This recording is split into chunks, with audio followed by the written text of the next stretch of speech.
Topping Talks.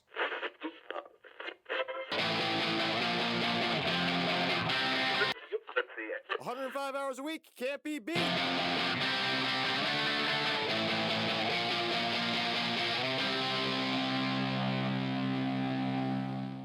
Welcome to Topping Talks. Topping Talks is a Topping Tribune production, and today's episode is proudly sponsored by Topping Technologies and ExpressVPN. Topping Talks is also on Spotify and Apple Podcasts, as well as YouTube. Topping Technologies is an IT value-added reseller and services company with a special proficiency in IT security. Heck, I see their founder released twice a day. Gotta say he's quite handsome and brilliant. He's me, you see, that's a joke. If you're an IT leader or business owner, you can reach the team at sales@toppingtechnologies.com. Also, are you part of the 3.6% of Americans who still care about their privacy? If you are, then perfect, ExpressVPN can assist. Even though 96% of stats are made up on the spot, ExpressVPN does give a 100% guarantee via their 30-day back money guarantee. Now, without further ado, I'm proud to say today I'm interviewing Nathan Boos, who's the founder of Southern Defense. Thanks for having me on. Absolutely. Thanks so much for coming on the show. You ready to talk about some guns? Absolutely. Giddy up. All right. If you want, I'll just go ahead and kind of give you a background on where my entrepreneur journey started and where kind of my love of guns came from. Growing up, my family was a majorly conservative family. Excellent. And so, I grew up around guns, playing airsoft and guns, and going to my grandparents' ranch up in Maryland. They have about 5 acres out there that's just gorgeous. Perfect. And we'd grow up go up there, and he had an old Carnival 22. Oh, really? That we would be able to shoot down into the stream at targets, and either the gun was designed to be smooth bore or had been shot so much that the rifling was just gone. Was it the old pump action 22? It was. Oh. You could load up maybe 15 or 20 rounds in it, and it was a blast to shoot, but you couldn't hit the broadside of a barn with that thing. No, I mean, they're so rare too because everyone wants them. Like, you'll see them on Gunbroker for like a New York minute, then bam, they're just gone. Yeah, that was a fun little gun, and I actually go to the carnival and playing that. I was probably a better time, right? I went to the state fair this past year, and they had one of the BB ones, and I was just like, that doesn't feel right. No, is it still like they have the 100 round of BBs that comes in like a stick and they pour it in there? That's what they had when I was a kid in the Midwest. Yeah, they still have those, but nothing will beat shooting that old Carnival 22. I think that was probably the first gun I ever shot. Oh, really? And then shortly after it was a 30-06, which at what age are you shooting 30-06? Probably like 10 years old. What? Who gave that to you? My brothers. I've got 3 older brothers, and they love to do brotherly things. So we'll just put it that way. I'll put some hair on your chest. Yeah. So you learn real quick how to manage recoil. Oh, yeah. But that's, I would say that's kind of where my love of guns started. As I got older, I had more guns in my life, got to go shooting elsewhere. And when I turned 18, bought my first shotgun. And then my dad bought me an old SIG 226, one of the original ones from Austria. Oh, really? And that's pretty cool. Yeah, that was a blast to shoot. And eventually, I still have both of those in my possession. There's some things you never sell. Yeah.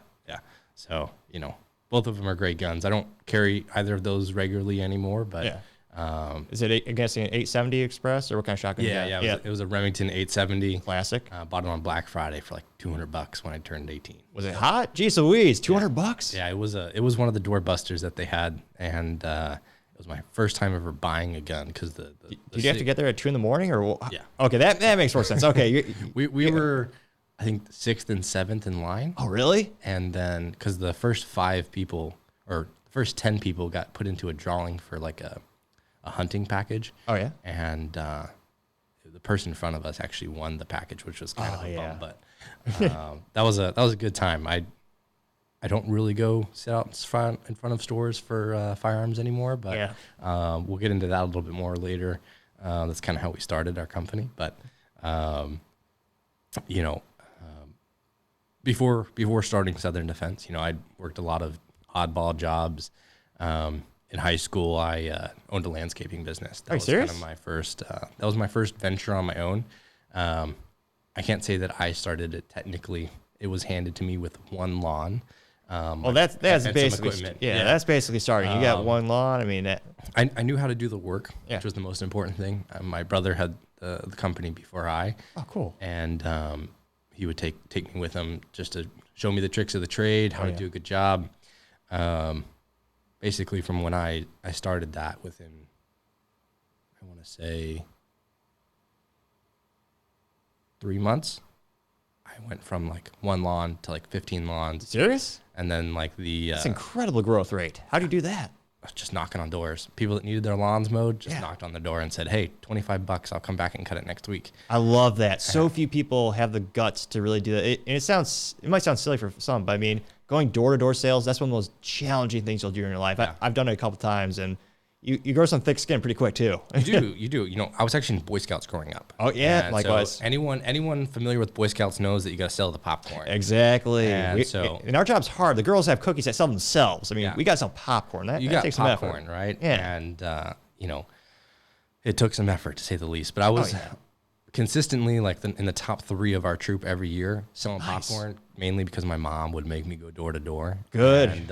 And knock on doors and learn how to sell popcorn. It's really easy when you're a cute little kid trying to say, true. I want to save up for this trip. And it's really easy to smooth people over. And when you're a pimple-headed teenager, that becomes a little bit more difficult when you start to learn to grow some thick skin. Yeah, if I do that now, they just tell me to get the hell out the lawn. So that's kind of where like that entrepreneurial spirit started, was, you know, with the lawn stuff. And it got to the point where I had, you know, I think it was my senior year of high school. I was mowing like 30 to 40 lawns a week on my own. 30 to 40 a week? A week. Was that manual push mower? Or what kind of equipment are you working with? Because that's a lot of volume of business. It is. So thankfully, my specialty, what I realized I could be really good at, was targeting new developments. For 2 reasons: is typically a lot of the lawn care companies in Texas don't know how to take care of new lawns. Really? It's one of the worst things you'll see is, you know, they go out there and they jack up the mower height, and then, you know, that lawn's ruined for the next 2 years until you can undo that damage. Yeah. But also, they're brand new homes. They don't have lawn services yet, and you just happen to be there and Perfect say, timing. "Hey, this is supporting my college fund." It's a hard way for them to say no. Yeah, absolutely. So that's where I gained a lot of those. Thankfully, a lot of those lawns were pretty small. I charge, you know, $20, $25, and it would take me 30 minutes to mow the lawn. Oh, nice. I did use all commercial equipment. Oh, that perfect. Was that was the thing that really was the lifesaver for me, is you had really nice Toro mowers that, there you go. the self-propelled and Yeah. And they don't break as much because it's commercial grade. That's the way to do it. correct. You know, it was, I enjoyed that work. It was brutal at times, especially in the heat of summer. Oh, this is Texas heat too. This It's is Texas It's a whole heat, nother you know. level. And so if anyone's listening from the north or above Texas, California, Oh, yeah. you know, it's a pretty brutal summer that we have in Texas. Oh, yeah. You know, it gets anywhere from 80 to 113 degrees, depending on the time of summer. This past summer, we had a really bad, really heavy and hot summer. It was, I would have not liked to mow lawns in that. We'll just put it that way. I mean, a couple of years ago, it was like, I forget this. I forget the year, but my aunt told me it's 100 days of being over 100 degrees. I was like, oh my gosh. Yeah, that's brutal. Brutal. I think we had 43 this year, or maybe it was 53. I can't remember. It was a lot. It was a lot. It was very hot. But we, you know, when I was mowing lawns, we would have those same things, and it was, you'd come home and you could drink all of the water and all of the Gatorade in the world, and your legs were still spasming just because you were so dehydrated. But that was the first real business that I had started. I learned a lot of lessons. What was the biggest lesson you learned, and then what was the biggest challenge? So the biggest challenge was like scheduling, believe it or not, because you're not in a position on that scale of, hey, do I reinvest this money into, you know, a scheduling software and like sending out stuff that sends out stuff for you regularly, which the answer is yes. Yeah. I should have done that. That was one of the lessons that was learned. I should have reinvested the money I was making into the business. But, you know, I was 17 years old. I had a couple grand every week that I could go blow, and that's exactly what I did. Yeah. So that was, you know, not reinvesting. That was probably one of the biggest mistakes that I made, was like draining the company of all of the cash pretty much every week, and not reinvesting that. And I've seen other entrepreneurs do that in lots of different spaces. Oh, yeah. And it's incredible once you tell them, like, hey, you just got to suffer for a little while and let the business grow. It just starts to really, Gotta sacrifice. Yeah. Yep. And we've taken that mentality to our current business, and it's paid off. Exactly. Pays off in dividends. It does very much so. But but I think that was one of the biggest lessons that I learned was like learning how to reinvest into your company smartly, do it in ways that's going to have a meaningful effect. You know, I ended up selling that company. I made a little bit of cash. Oh, that's awesome. You know, it wasn't, that was a business that could have very easily been doing 3 or 4 times the revenue that it was. And I didn't even have to mow lawns. Yeah. I just didn't know what to do. Mm-hmm. So learning that experience was huge. You know, the takeaways that I learned from that business really helped me in the business that I'm in now. Yeah. In terms of just like business mentality, like there's not a whole lot of overlap in terms of like how the businesses operate. Oh yeah. But the general business principles are still there. The fundamentals, the building blocks, the work ethic especially is the biggest thing. Yeah. You know, work ethic's a huge one. There's a saying I like for pretty much anything in life, 80% of it is just showing up. Exactly. You know, 110% agree. So, yeah, landscaping was really my my first really foray into being an entrepreneur. When I went into college, I didn't have as much time. You know, it's much more difficult to kind of run your own business and be a full-time student. What kind of degree were you aiming for? So I ended up getting my degree in biology. Oh, really? So I went to University of Texas at Dallas. Go Comets. That's where I met my business partner, actually. Oh, cool. So we both were pursuing degrees in biology, and you know, we had the same career path. Basically, we were both going to go into healthcare. What kind of biology? In healthcare. So he was. I was going to get my PhD in epidemiology. Oh, very neat. He was going to be an optometrist, and so we had a lot of overlap between our classes. So it made it easy. We took the same classes. He's also one of my best friends. So, perfect. We had a lot of overlap, so it made it really easy for us to work together. And that's when we realized we had a really good working relationship because his deficiencies were my, you know, his strengths were your weaknesses. Yeah, that's exactly. Perfect. And so there was a lot of complementary, you know, personality traits, as well as, you know, we just enjoyed being around each other. We had the same sense of humor and same work ethic. Because most importantly, is, you know, he's a very hard worker. That's rare to find. It is, especially in college. Oh yeah, a lot of people just out there wanting to have copious amounts of things put in them and have fun. Yeah, and you know, we were both pretty goal oriented. Which was important for us later down the road when we wanted to, you know, put all of our time into this business. Yeah. That's what we ended up pursuing our degrees in, was biology. You know, I had a minor in public health as well. Oh, nice. And our senior year of college, we decided that we were going to, well, let me back up, actually. I'll tell you what I did during college for work. My brother owned a e-commerce company that was on Amazon. Oh, really? He started that in his college dorm back in like probably 2012. He was very successful, still is. He's also one of our partners at our company now. What kind of business? Is it a drop ship for a certain product category, or what kind of stuff integration is he doing with Amazon? Yeah, so he first started like buying books from universities, or university students rather, and then reselling them on Amazon. Oh, excellent. Most people don't know this, but actually Amazon started as a book business. Oh yeah. Oh my gosh. A lot of people don't realize way back in the day, in order to get investors, Jeff Bezos had to explain the concept of the internet to investors. Yeah. So, you know, most people know the Amazon that we see today as the Amazon we see today, but Amazon started as a book business. That's what its primary function was to sell books on the internet. Did you hear about the programming error when it comes to the return policy or the negatives? Oh, I haven't heard about this. So there was an instance when it first started. It's very rudimentary. Again, they did an exceptional job, but they had a couple errors, as we all do in life. They had a couple gaps in the programming. It turns out, if you could add a book to your cart, just +1, apparently, if you were to do, you could at the time do a -1, and they would automatically give you a refund. I'm sure they found that error very quickly. Oh, they did. And yeah, Amazon, they've grown a lot. They've grown a lot since those days. Oh, yeah. But that's what my brother started on Amazon with. He was reselling college textbooks. Eventually, that moved into drop shipping textbooks and several other things. It was, you know, any type of book at one point. If you've bought a book on Amazon in the last 7 years, you've probably bought from one of my brother's companies. Oh, that's awesome. They had at one point like 10 million listings on Amazon. 10 million? Oh my gosh. It was a massive business. Yeah. Amazon since really brought down the hammer on some of the drop shippers that were doing what he was doing.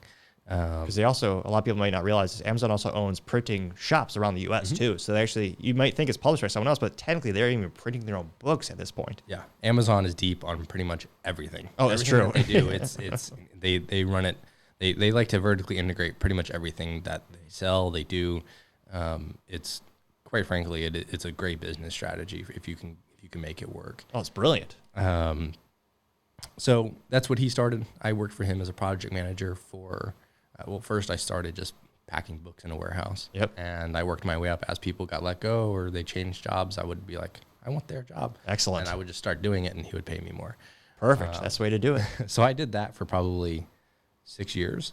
And I did that all throughout college. Nice. And some before college as well. I mowed lawns and worked for him briefly, both at the same time. Wow. So as I, once I started my company, I worked basically 2 jobs for a year and a half, almost 2 years. Yeah. But it was a lot of work, and I learned a lot from my brothers that owned that company in terms of how to run a business, and I saw where they made mistakes so that I'd have a cheat code for when I started my business. There you go. I think that was probably one of the most beneficial things that, not stuff you won't learn at college, even if you go to business school. It's being in the thick of it and watching people make mistakes and learning from those was huge. But on the, I guess if you want to know how we started Southern Defense. Absolutely. When do you get that spark of the idea? Yeah. So we started in, it really kind of came about in 2020 when in the midst of COVID. Oh yeah. Everything was shut down. Everything was online, including our classes. We were still in school at this time when we started this. It was our senior year. And it was really that summer and then that fall before we graduated. So the fall of 21 is kind of when we really kicked things off. We would go to academy at 4 a.m. probably. Oh my gosh. And we would sit outside and try to buy ammo because that was the most, if you had guns, that was fine. You just didn't have any ammo to buy. A lot of people don't realize, like, when the pandemic hit, there was a record number of people buying guns for the first time, especially in the United States. It was at the point where I talked to a couple of gun stores. They told me, like, the first Saturday when the pandemic hit, there was a line out the door for 6 hours. Yep. And there were just that many new customers, and he'd never seen it in his lifetime. He owned the store for 15 years. Yep. So we have a record number of people buying guns for the very first time. Also, the supply chain's been all out of whack, and people are buying a record amount of ammo. So all of a sudden, supply at the store is near inexistent. Yeah. So, I mean, you had factories shutting down or going to partial, production. You had, a massive amount of people, just like you said, that bought guns and they want to be able to shoot those and protect themselves. And so now they're buying ammo as well.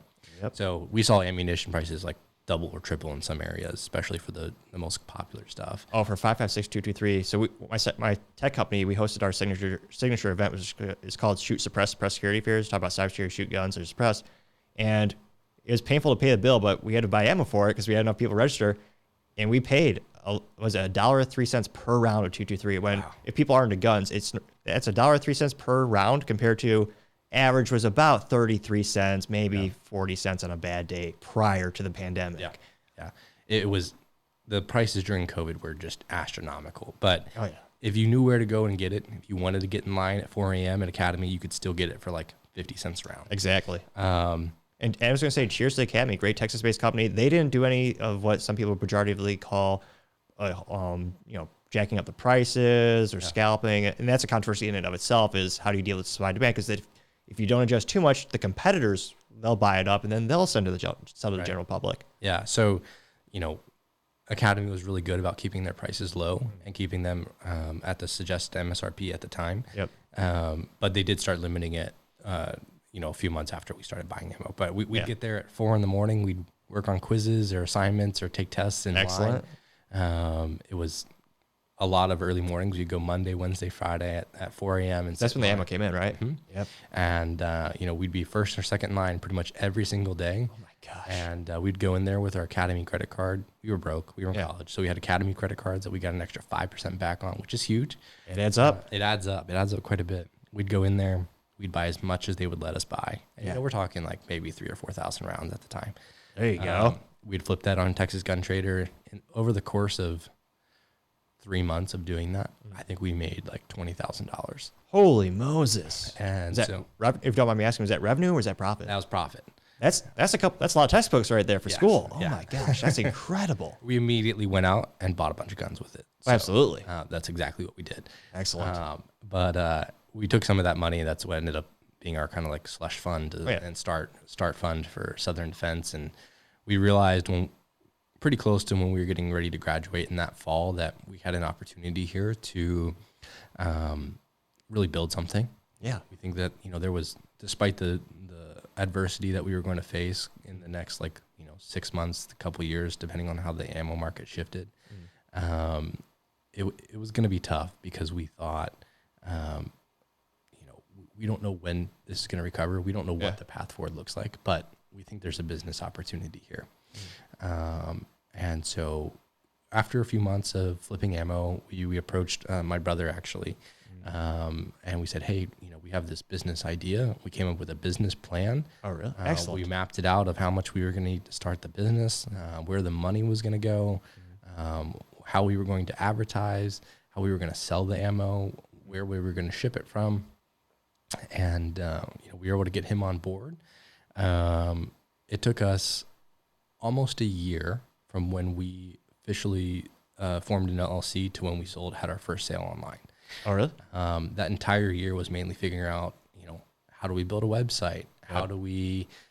where are you allowed to host a website too? Where are we allowed to host a website? Because some places you can buy, I won't call out the certain company, but they're a big domain broker and you can build certain sites, but they have caveats on certain categories you're not allowed to.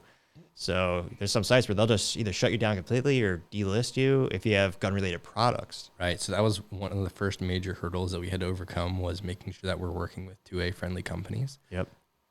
So not putting it on AWS. Yeah, exactly. So, Shopify was one of the ones that we'd heard that, if you get too large on there, they'll kick you off. Really? There's a bunch of them. Of course.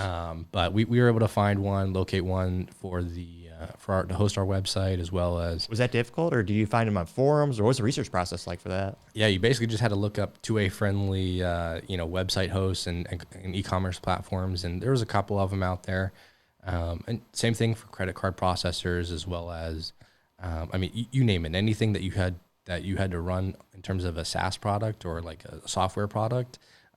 We had to make sure that they were going to be either like indifferent about it or that they were pro 2A. Yep. Which can be difficult because not always, but I was going to say most tech companies either are headquartered or have presence out in California, which on average is more against the Second Amendment. Yeah, you're absolutely right. So that took us a while to get all that situated. It took us about a year to get. Oh wow, really? Yeah, to get all of the the bank set up, the business license formed. What was it like for the bank? Because I've read certain stories where like a company will be at a bank and then all of a sudden they find out the product category that they service and they'll just overnight just get rid of the account. Yeah, so we're with JP Morgan right now, but we're going to be making a switch here in the near future. A good friend of mine and now partner, he had a 10-figure company that he eventually sold, and they had a bunch of money with JP Morgan. Yeah, and they told him you got 7 days to find a new bank. Really? Yeah. Just because the product category or their business category they were part of? Yeah, I'm not going to disclose what they were doing, but how scary was that? So they came to your friend. They said, "Hey, we appreciate you generating millions, giving us lots of money. We're making money off your money because we do loans, all stuff. Sure, but we don't want your business anymore." Yeah, I mean, he said that was one of the pivotal parts in his company where he was like, very nervous. Well, I would be too. I would be, for a second, you gotta be shell shocked. Yeah. So, but he figured it out, and since then he's been able to help us form some relationships with those banks that are going to be 2A friendly. So excellent. We're looking forward to that move and working with some smaller banks. But JP Morgan has been great. I'm going to stick banking with them with my personal stuff. It's just, it's not the right fit for being a 2A company, and that's okay. From their perspective, it's just a risk management type of deal. I don't think that they're necessarily against 2A. There's lots of different things that they don't bank for, right? And marijuana, certain types of. I'm sure they have a PR analytics team going over what their values are, or more accurately, what would be the risk tolerance if there were to be some type of negative PR around the business. How might that impact them? I'm sure they have whole calculus books around that. Yes. But yeah, exactly. So I'm not trying to bad talk JP Oh, Morgan no, Chase. they got some good people over there. Yeah, awesome. I've been absolutely. super happy with our bankers. You know, we've been really happy thus far. It's just Right. as we grow as a business, we just need something that fits our needs just a little bit better. So, Absolutely. But yeah, getting back to it, I mean, that was one of the huge hurdles that we had to overcome, was just making sure we're on the right platforms and with the right people. Eventually we got all that figured out, but it did take us about a year from when we first launched our LLC to when we had our first online sale. I mean, we started in January, like 9th, I think, of 2021. And we didn't have our first sale till like October of that year. Well, you definitely did it the right way, because I can't imagine how nervous it might be, because if you didn't take those steps, imagine if you just day one, you set up the site, you did a sale, but 3 weeks into it, your brand is being built, everyone's going to your websites, they have the consistency, they like it, and all of a sudden your website's gone, or the bank just shuts you down. Yeah. So that disruption in and of itself could have just kneecapped the company or even put it out of business. So, Yeah. I mean, taking the time to invest the resources to do the research, I think you definitely did it the right methodology. It was, that was one of the suggestive pieces that our other partner that helped us he was supposed to be, when he first started, just kind of like an advisor and kind of like a silent investor, but he's taken a much more active role since then as our CTO. But that was one of the things he kind of suggested to us, was like, hey, you're in a what they call a syndustry.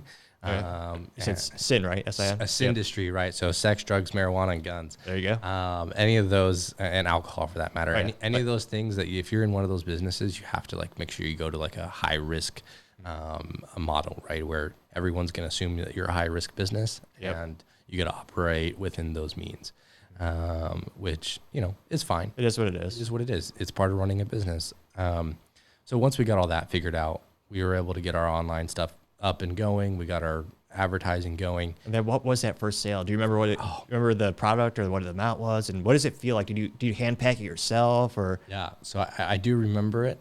Our first organic sale, if I remember this correctly, was for Barnaul 300 Blackout. Really? That was back when steel ammo was still a thing. Yeah. And I think he bought maybe 500 rounds from us. Awesome. And I think we actually lost money on that order because the Oh, pricing no. was incorrect or something. But Yeah.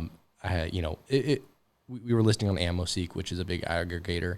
A lot of people, for the people who don't know about AmmoSeek, it's basically Google but for ammo. So let you filter by everything is even close to you even do the grain, the weight, the case material, whether you want brass or whether you want steel cased ammo. So it's like Google but for ammo. Correct. Yep. And then it'll filter it however you want by price point or again the manufacturer. So just for people who might not know what AmmoSeek is. Yeah, it's a good aggregate. It's basically Google shopping for ammo, which is a great way to put it. Oh yeah, that's how I found you guys.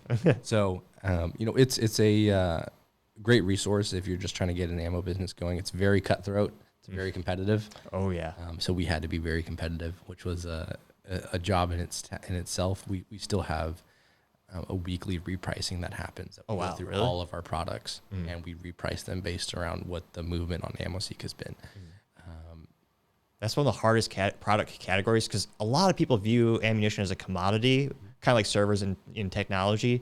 A lot of people just filter by the ammo, then whatever the cheapest per unit round or what's the cheapest round is, they'll just go with that, despite who's selling it. Which I was gonna say, spoiler alert, you get some rough lessons if you go with the lowest bidder, and I've had that happen once or twice. So now very early on in my career, I realized to actually make sure you know who you're buying it from too. Yes. It's there's a saying we like that you may pay the cheapest price for it, but you're going to pay the price for paying the cheapest price. Oh, exactly. I was going to say the last thing I ordered, there was a terrible experience. And thankfully, all your orders are always flawless. You guys go above and beyond, not to, be too flattering or whatever. But like you actually, my pet peeve is if I order a case of ammo, I expect it to arrive in one piece. So you guys will actually double case it. Yeah. So a lot of people don't know that it comes from the factory in a cardboard box. And inside that cardboard box is a bunch of little individual 50 or 100 round little boxes in and of itself.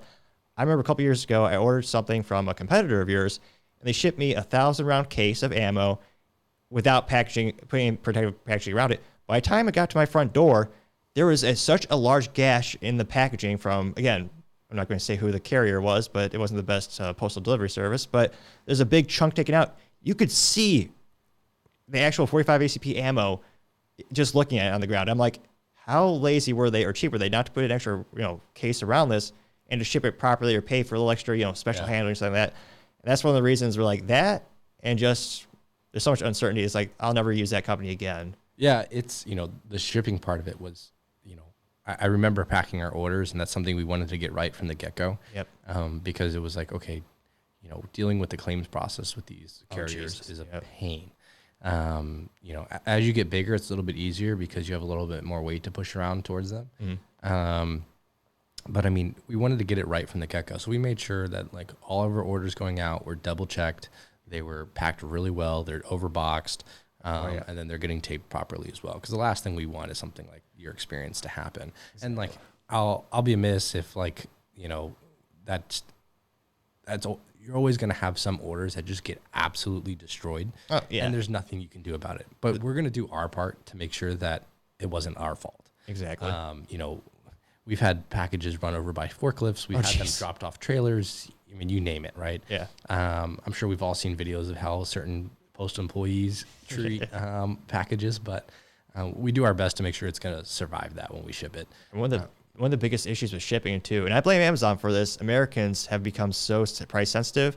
We just think everything should have free shipping because Amazon can do it. Well, partially because they own their own planes and infrastructure, and they can do a loss leader on it. But a lot of people realize when you buy ammo, a big cost is the shipping, because it's one of the heaviest things you're going to realistically buy online. Yeah. Like my last package was like 60 pounds for 45 ACP from you guys. Like it was a hefty thing. Yeah. I mean, shipping is a real pain, especially for heavy items, because you don't really get any breaks on it. Like if you hit that 50-pound threshold, they like really start tacking on the fees. And so we try to do it on the back end and make sure we're splitting it in different packages. But I mean, shipping ammunition is ridiculous. Obviously, as you know, Southern Defense, we have a couple websites. I won't tell you which ones, but we have one that does free shipping. We have one that makes a little bit on the shipping, a little bit on the product. And then Southern Defense, for the time being, makes the majority of the money on the shipping. It's one of our oldest brands. It's the one that's typically always been at the top of AmmoSeek, so that's kind of where we've just left it and like made the model fit. That website is going to be our flagship store. And so in the next 12, probably 16 months, that website will be transitioning to a free shipping store, because it'll be transitioning it off of AmmoSeek and more onto Google. Oh, really? So we're doing a lot of SEO work on the back end right now to try to start ranking more with Google. Excellent. So if you go to, I need to buy ammo online, or 5556 for sale online, what are the first ones that pop up? Soon, hopefully. Oh, yeah. That's what we're working towards. So we're investing a lot of money into that right now. Our new partner has a very in-depth background in SEO, and that's how he kind of grew his business to the size it was. And there was a lot of other businesses in our space are very antiquated. There's a couple people that have it figured out, but it's pretty much really low-hanging fruit at this point. Now, what's it like with the hazmat shipping? Because I know that's another big fee. Like, especially you see it. Well, when I was in the Midwest, I would notice that fee a lot being tacked on. Because again, certain products that are shipped around the globe, they're quote unquote more hazardous. Sure. So they have that big asterisk and that big extra fee slapped on. So that's actually a really good point, and a lot of people don't know this. But if you're getting charged hazmat for shipping ammunition, they're lying to you.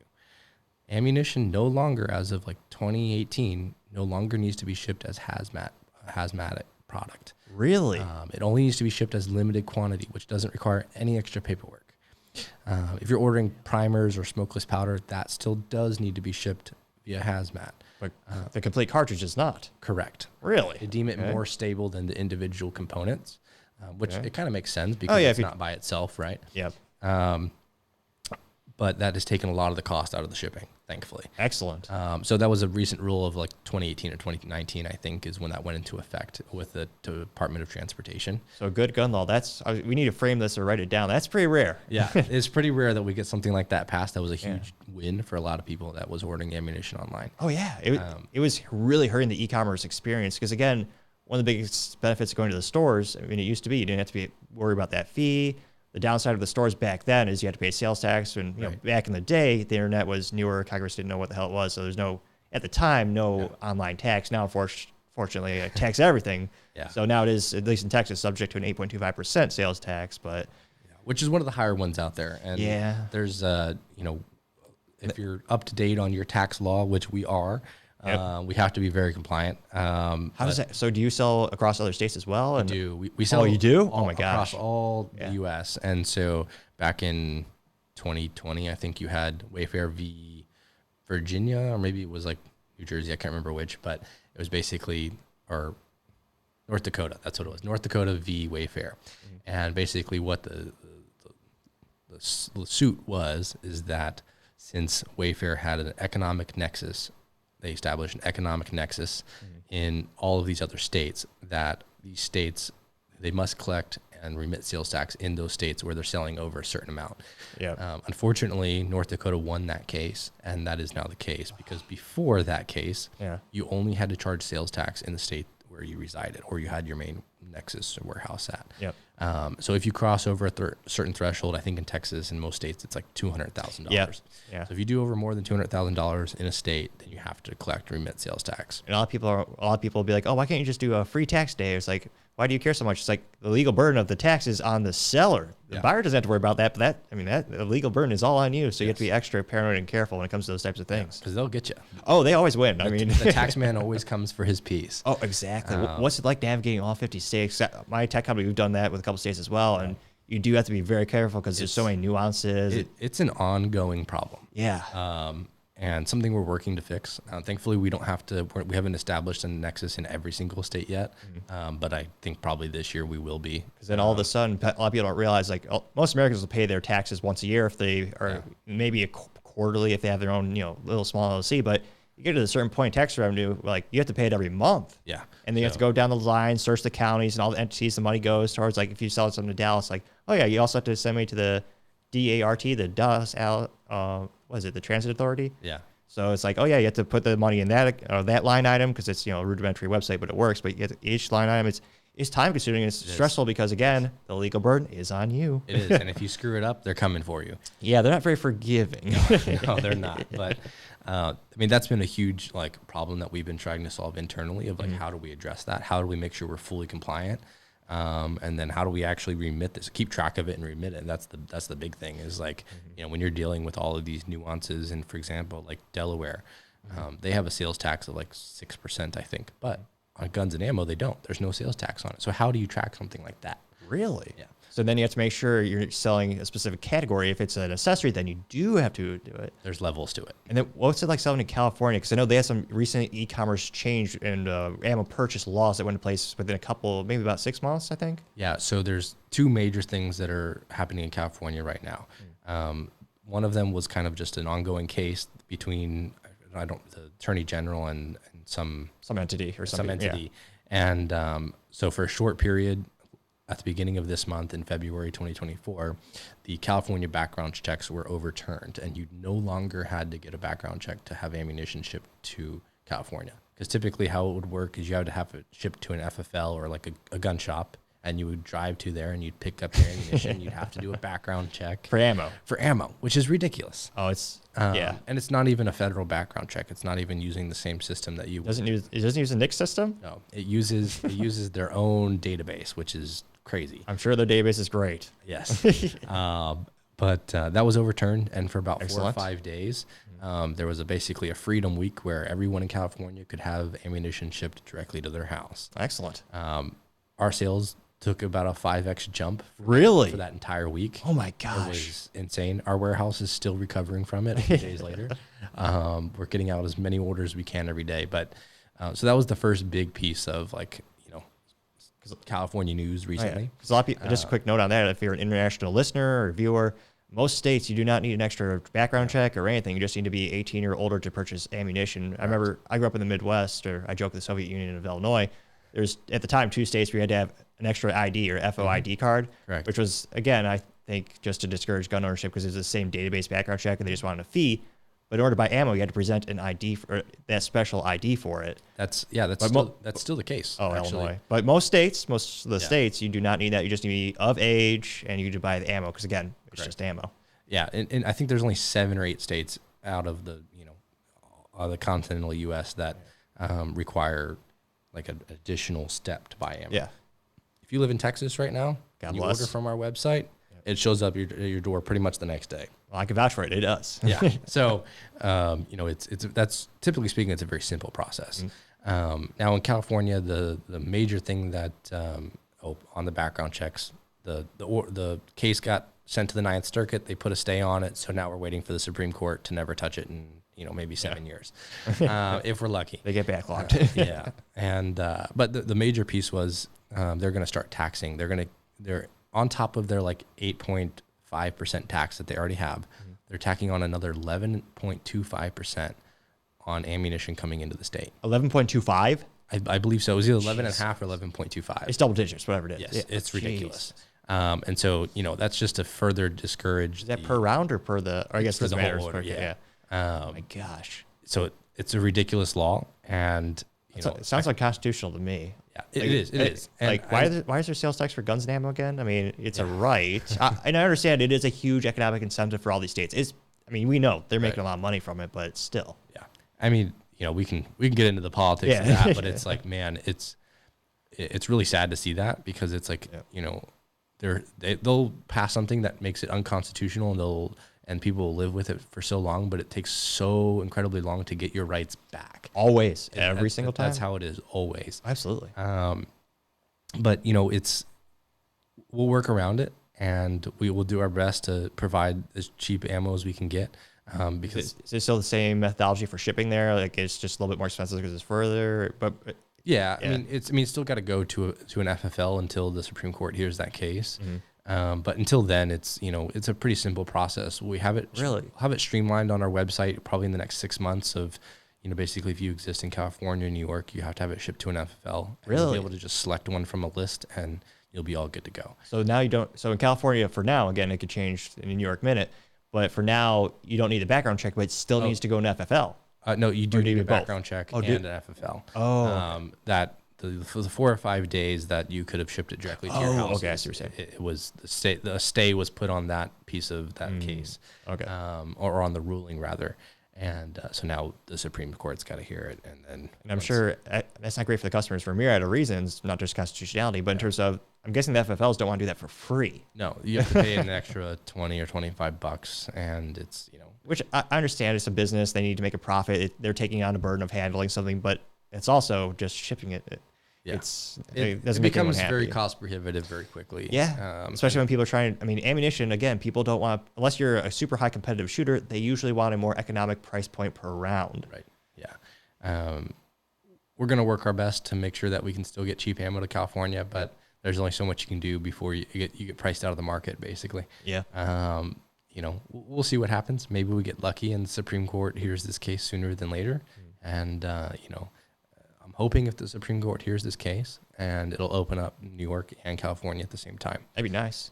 It would be nice, but it might be also wishful thinking. So we'll see. You know, it's always funny when people are like, why do you care about California? It's like, well, it is one of the largest markets on the planet. There's so many people there. Like for cars, people are always like, why do you care about car, standards, emissions, or laws, the rules, regulations for California? I'm like, look at the globe. California is the 10th largest automotive market on the planet. It's bigger than some countries. And the same thing goes for guns too. It's a huge market. So to give some perspective of the U.S. population, 12% of the U.S. population lives in California. And growing.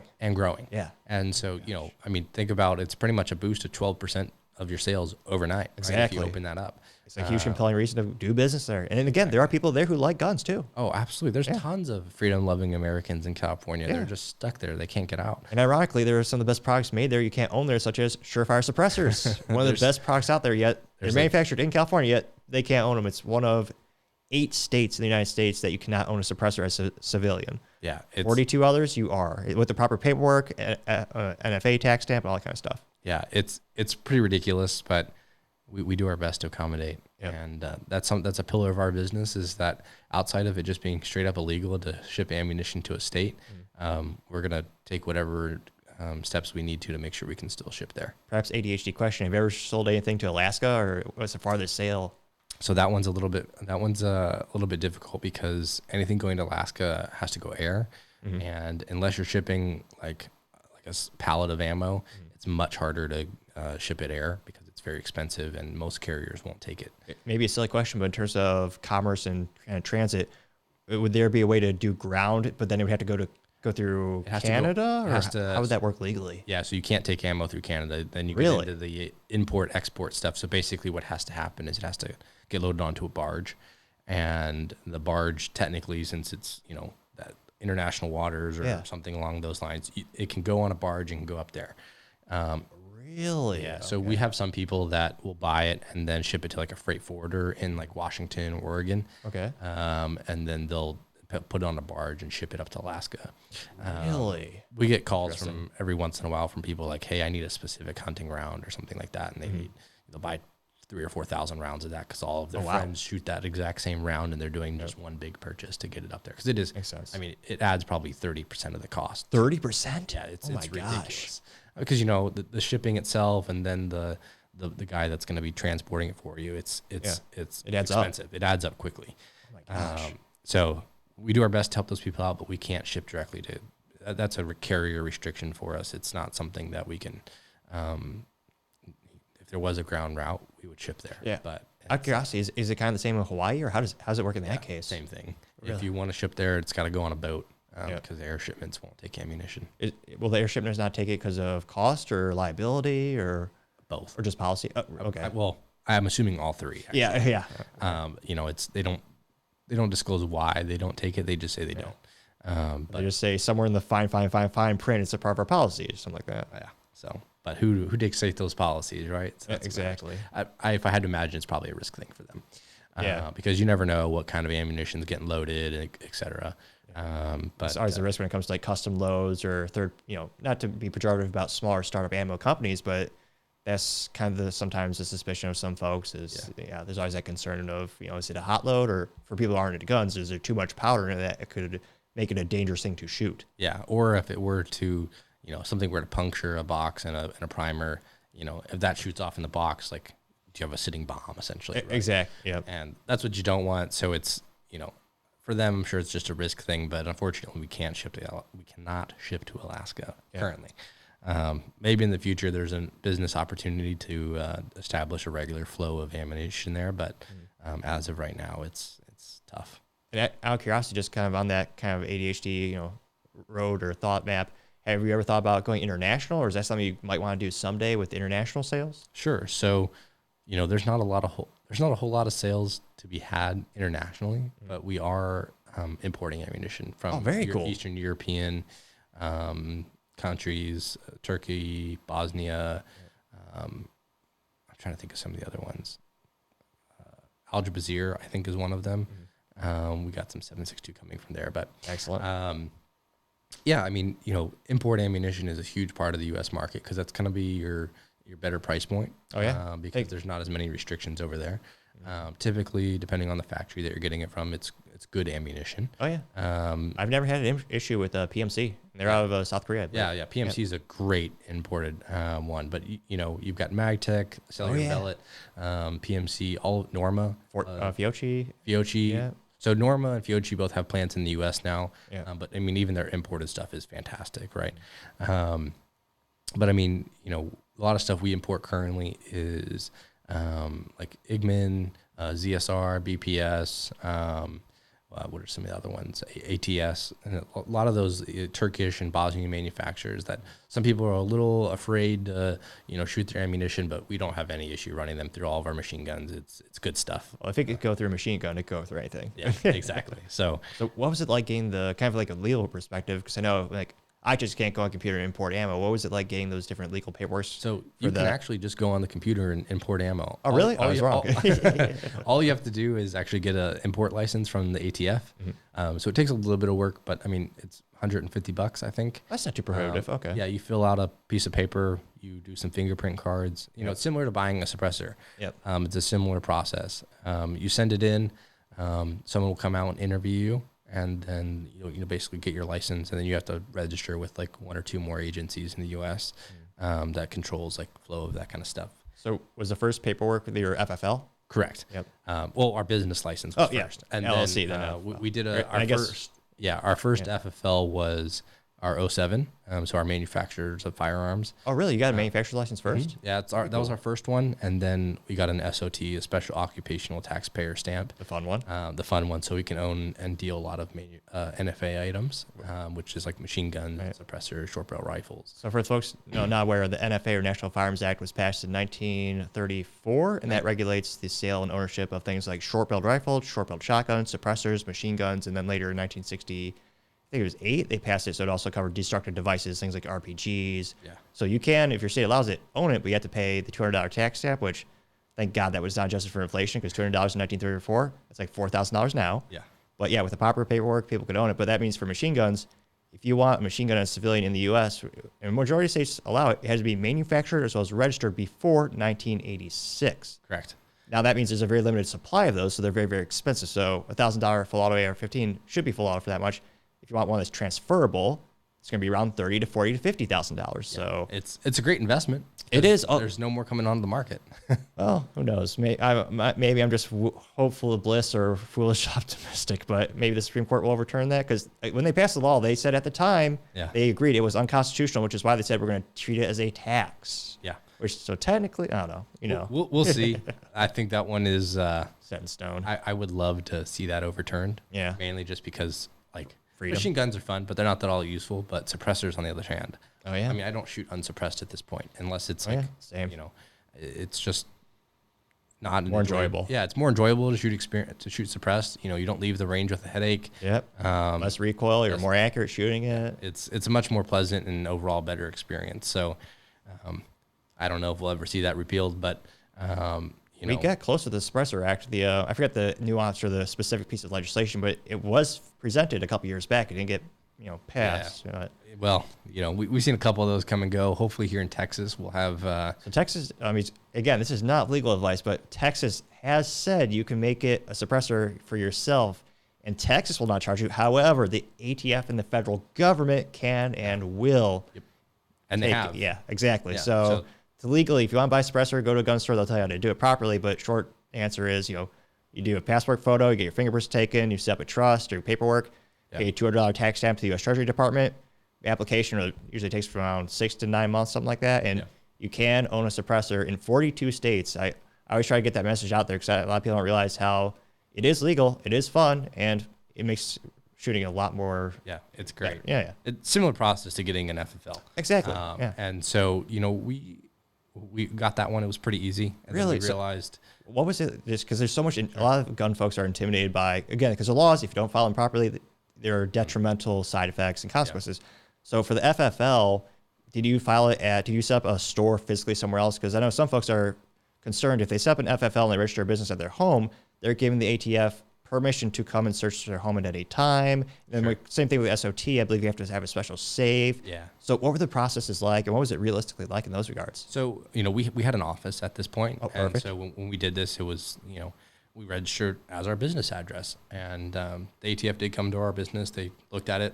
He didn't really care what kind of safe we had. They were like, Really? As long as you have a lock on the front door, he was like, you're pretty much good to go. They probably prefer Liberty Safe. Yeah.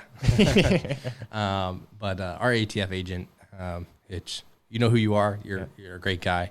I know people like to shit on the ATF a lot, but Well, it's kind of like the police. A lot of people say they don't like, they hate speeding. Like, a lot of them like cars. They're cool with it. It's just there's a time and place kind of thing. Exactly. Yeah. So he's been super helpful for us just to like navigate some of the waters. He was actually like a plethora of information, and so like I reach out to him. Oh, excellent. He's a good guy. Was it intimidating that first meeting, or what was it like? Was him just basically looking in the office, making sure it's on the up and up, or what are they looking for? So it wasn't even so much about the office itself. They didn't really care about that. What they cared about was making sure we understood the law and understood the procedures. Oh, excellent. And he was very informative about that, of like, hey, here are the things that are going to, you'll get written up for, but won't get your license taken away. And here are the things that will get your license taken away. Do not do these things. What are the top things, if you don't mind me asking? Always make sure someone has a background check. Do not let them leave without making sure they have a background check. He said that was one of the big ones. Oh, absolutely. A lot of people. So again, for the international listeners or viewers, FFL is a federal firearms licensee. In every store in the United States, if you want to be a business to sell guns, you have to have an FFL license. So it's a federal thing in the United States. Correct. Yep. So, that process was definitely intimidating at first, but it was a relatively easy process to do us as a business. because we had a legitimate business, use for it. Oh, yeah. Now, if you don't have a legitimate business use for it and you try to do it, I can't speak to that. Of course. Yep. So it's not meant for collecting, and it's supposed to be a business. Yep. Exactly. So especially for the SOT stuff, when you want to get things like dealer post-sample machine guns, which were manufactured after 1986, and they're thereby a lot cheaper, more economical. Yeah. So, I mean, machine guns are super fun, but they're not all that useful. What we use ours for is we take them to shooting events that we get paid to go to, essentially. Awesome. So, I mean, we're basically renting out the guns as well as our time. But most importantly, we use our machine guns that we build to test ammo. So we carry a new manufacturer that isn't like, Blazer or it's not well known. If it's not well known and it's a new line of ammunition, we'll take 1,000 rounds of that ammo and we'll go shoot it. Oh my gosh. And then we'll record basically what their failure rate is. That's awesome. Thankfully, we haven't had any major issues yet.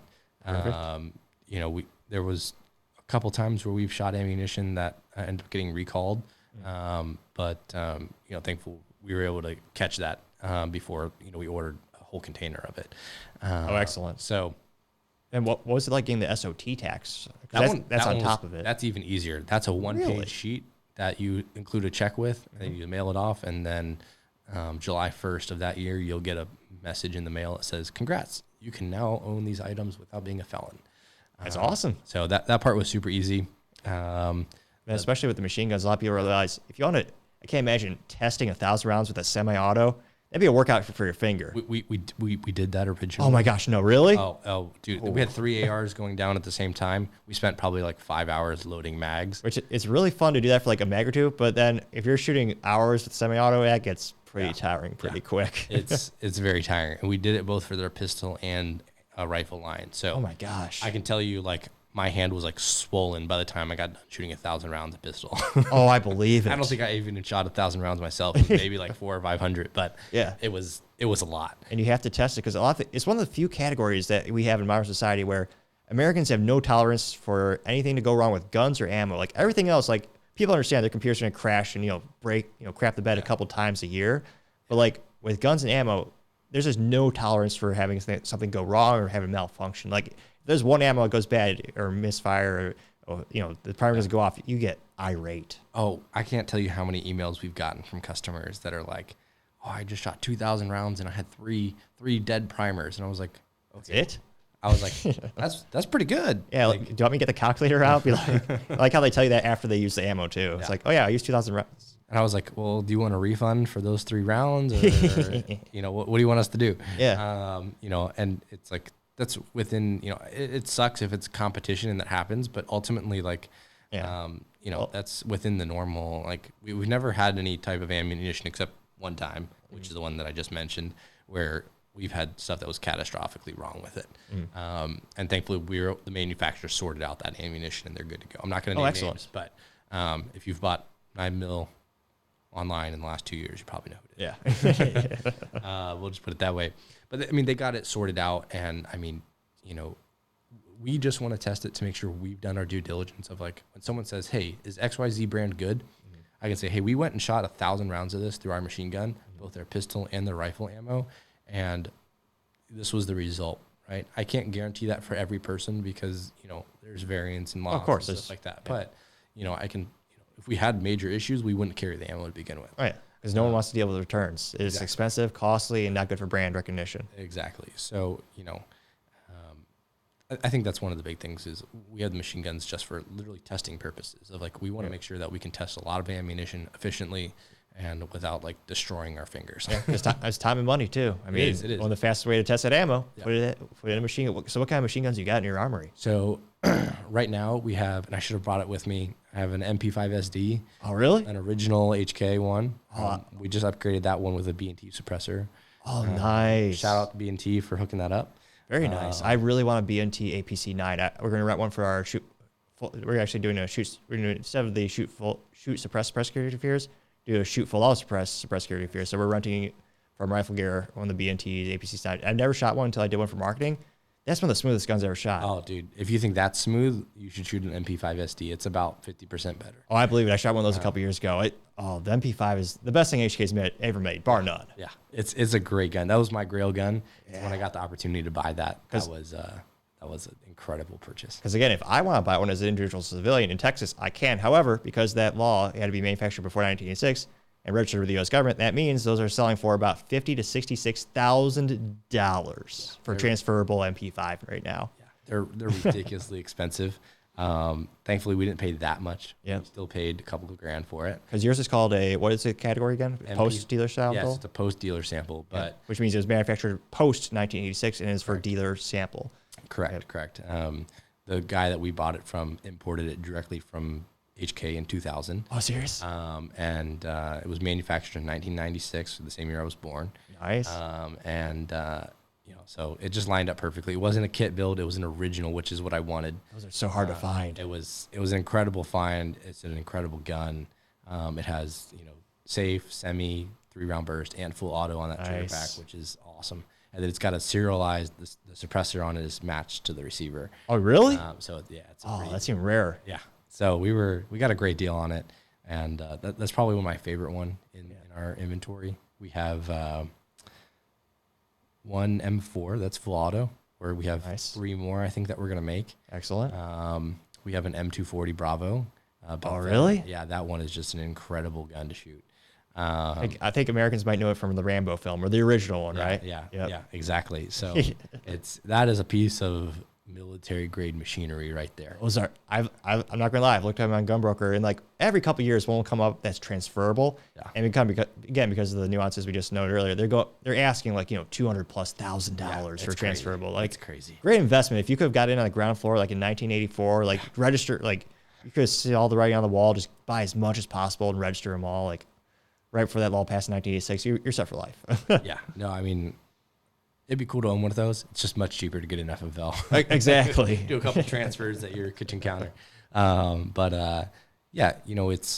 We have those, and I think this year we plan on adding. I'm hoping to get an MP7. Ooh, that'd be nice. We have some friends in one of the SWAT departments around here that has requested a demo. Oh, really? And so I told him, absolutely, we can help you with that. So you're going after government contracts as well? Yeah, we do some government stuff. He's a buddy of mine that's a sniper, and he saw that they had a need for some of their guys to have one of those guns, and I told him we'd be happy to come get one and demo it for them. That's another one of the nuances. Is it every time you want to buy a machine gun that you have to have a demo letter from a local law department? How does that work too? Because I know a lot of people wonder online, what's that all about? Yeah, so there's 2 different ways you can get a post sample or 3 different ways. You can manufacture it yourself, which in case you don't have to have a demo letter or anything. If you're a manufacturer, as long as you have the license to manufacture, you're good to go. And then do you have to tell them the serial number before you make it? Or because I know how does that process usually work? You have 24 hours after you manufacture it to notify the ATF that you've made it. Oh, really? Just call them up or email them? Or? You send them a form online. It's an e-form. Oh, okay. It's pretty simple. The second way is if someone else is surrendering their FFL license or SOT. AKA they're shutting it down, moving on in life. Yep. Yeah, exactly. So if they have inventory that is a restricted item, such as a post-sample machine gun or suppressor, or mainly a post-sample machine gun, if they have one of those, then you can buy that from them and have it transferred to you with no additional paperwork. Oh, nice. And some items you can keep. I forget what categories, but so if they were made prior to 1986, then you're allowed to keep those after you surrender your license. However, you can only keep it. You can't pass it down. If you pass away, the government gets it? The government gets it, or your state has to sell it. Yeah. So typically what they'll do is they'll give you like 180 days or 80 days, 90 days, whatever it is, to figure out what you want to do. Yeah. And that's a great way to buy some firearms if you have your FFL. The third way would be if you needed to, if you're going to demo something for a department, they can write basically on letterhead saying, hey, we're requesting this particular firearm to be demoed for us. Excuse me. And they'll have to like send an email to the ATF, and the ATF is going to call them and grill them and make sure that they're actually having it demoed. Yeah. It's a whole long process. It's kind of a pain in the butt. Oh, yeah. But typically speaking, like if you have a department that actually really wants to demo something, they'll be willing to go through that process. And then do you get to keep the gun after, or is that, and then you have to do that per gun? Correct. Oh, wow. Okay. So, it's, the ATF is very strict on that. Oh, I'm sure. Because again, these things are like, in the United States, they're highly regulated. Well, in most countries as well. But for a lot of Americans, I mean, machine guns are like unobtainium. They usually, if they're lucky, they'll go to a local store that rents them. Yeah. But to see them out in the wild is very rare. Yeah. So it's I have a couple buddies that have transferable ones, but you know, they're wow. very affluent and they've got plenty of cash to spend on it. So, Yep. And mainly for them, it's like, hey, I've got extra money. I have a trust, and my kids are gonna get these one day. And they're gonna gain value over time, and we're gonna have a lot of fun in the meantime. So. Absolutely. And I was gonna say, unlike a lot of products, like a lot of people, if they have a lot of money, they'll go out and buy a car. With the exception of the pandemic, cars will lose money unless you're buying like a limited edition, Bugatti or Lamborghini. They lose money every time. Yeah. Guns, again, not financial advice, but it's a pretty durable product, and they usually will go up in value if they're machine gun, especially. Yeah. I look at it this way, like, women have like tons of stuff, jewelry, dresses, boots, you name it, right? Like all these different things that they can pass on to their kids. Yeah. Men really have three things. It's watches, Yep. it's cars, and it's guns. I like it. It's true. So, I mean, real estate too, I guess could go for either of them, but In terms of like sentimental heritage, yeah, Exactly. absolutely. So, I mean, no one ever remembers like, maybe growing up on a certain ranch and if that gets passed down. But I mean, like, oh, this is my dad's watch, or this is my dad's gun that we used to go shoot all the time, or this is my dad's hot rod that he had on. So, I think it's more than just having the gun. I think Absolutely. There's a lineage thing that you can pass on through generations if you buy it. So Absolutely. I think that's pretty cool. Yeah, those are pretty much the three ways you can possess a machine gun as a dealer, business. as a business. Yeah. Those are the three that we have right now. We're trying to acquire an MP7, a Glock, like a true Glock 18. Those are really hard to find. I had one guy offer me a Glock 18 and a Glock 18C. He had them in a pair. Yeah. And he wanted like 15,000. We had just bought the M240, and I was like, I got to turn it down for now. Couldn't get the other partners on board, but it's one of those things where the price sounds high, but it's one of those things. It's the real deal, because a lot of people, like, again, if you want to if you want to manufacture a switch for a Glock, Glock Gen 4 early, switch is easy. You just drop in the switch in the back if you could legally do it. Yeah. But if you want the true full auto Glock 18, that has a selector on the side of the slide, which is how you can tell if it's real or not. Yeah. And those are really hard to find. They are very rare. I was told that. And I don't know if this is true, so if someone says otherwise, but I was told outside of like agencies and police departments and like confiscated items, there's approximately like 20 to 25 Glock 18s floating around the U.S. I believe it. Because again, when was it manufactured? I mean, those Glocks are like a relatively new product, right? Because would that only be post 86, I think. I'm trying to remember the I first think there's one transferable Glock 18 floating around out there. From what I've heard, I don't know if that's true. I was gonna say that if there is, that's got to be worth a pretty penny to say the least. If it is, it's sitting in some dude's safe, and that'll never see the light of day. Oh, it's a safe queen. Exactly. That will never even get too much grief. I'm surprised if it even has any oil on it. Yeah. So it's we're hoping to get one of those. We're gonna do a P90. Oh, nice. And an MP9, I think, as well. Those are both really easy to convert, so we can do it ourselves. Oh, really? Yeah. So we're hoping to do those in the next couple months, so that we have them for like all the events this summer. Of all the bullpups, I think the FN P90 is probably the most iconic. It's a very cool gun. Like, I've gotten to handle a couple of them. They are just like really neat guns. It looks probably one of the best cases for again, if you want to do it, a short barrel rifle, that's also regulated, so you have to pay a tax on it. Probably one of the best use cases where it's worth paying the tax down for SBR edition if you want the super cool. Yeah, they look super cool. They're really cool functioning guns. Compact as hell. I mean, and was it 50 rounds in a mag too? Like, it's great. And it's not like unwieldy with 50 rounds in the mag as well, which is the important part. But we're hoping to add to the stable this year. We're pretty pumped about that. We do a big machine gun shoot every year, and right after the 4th of July or right before, depending on how the weekends work out. But we bring out all of our machine guns. All of our friends bring out theirs. It's nice. It's a great time. We do. We go to ETTS in Waxahachie, which is our local range here. Oh, I've heard of that. Yeah, we know the owner's out there. He's a great guy. He buys a bunch of ammo from us, nice. And he is nice enough to host us every year for that particular event. But it's a good time. The only downside of the P90 is that, again, it's also unique and really cool, but it's also the ammo is like, again, it's all over $1 per round, and an average rifle cartridge is maybe like 30 to 50 cents, depending on how caliber you're going. Yeah. I think 5.7 right now. It's like for even the cheapest stuff, it's like 60 or 70 cents around. Oh yeah, ridiculous. I think the only companies that make it is FN themselves, and then I think maybe Fiocchi. Fiocchi makes it. Is it because it's a licensing? I wonder if it's a licensing thing or supply and demand. How many people are asking for it? Yeah, that's the main thing. Because I mean, really, before like the last 2 years, there was only 2 guns at all that shot 5.7. That's true. FN 5.7, which is an iconic pistol, awesome pistol, and then the P90, right? Yeah. Which both of those are very expensive guns. Yeah, I think the pistol's still going for 1,800 plus. Yeah. About. So, which is crazy because like that's basically what the P90 goes for. I wonder if that's a coincidence or not. I have no idea. But recently PSA has come out with some stuff. I think who was the other one? Keltec. I think Ruger did as well, if I remember. I think so too. I think they just dropped one at SHOT Show. They're really expanding that cartridge category. Yeah. So it's we've seen the demand for that go up quite a bit.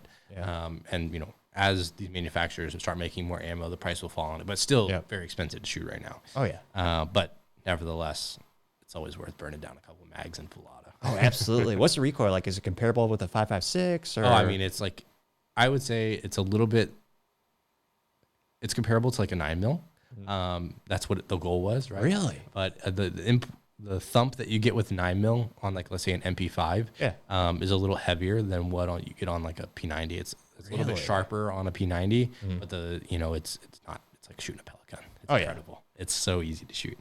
It's probably one of the best things FN's made for decades. I mean, when I think of FN, I think of the P90, I think the Scar Heavy, and I think of the FNX45. Then of course, the iconic thing like the Browning 50 cal and all the cool stuff they made with John Moses Browning back in the day. Yeah, yeah.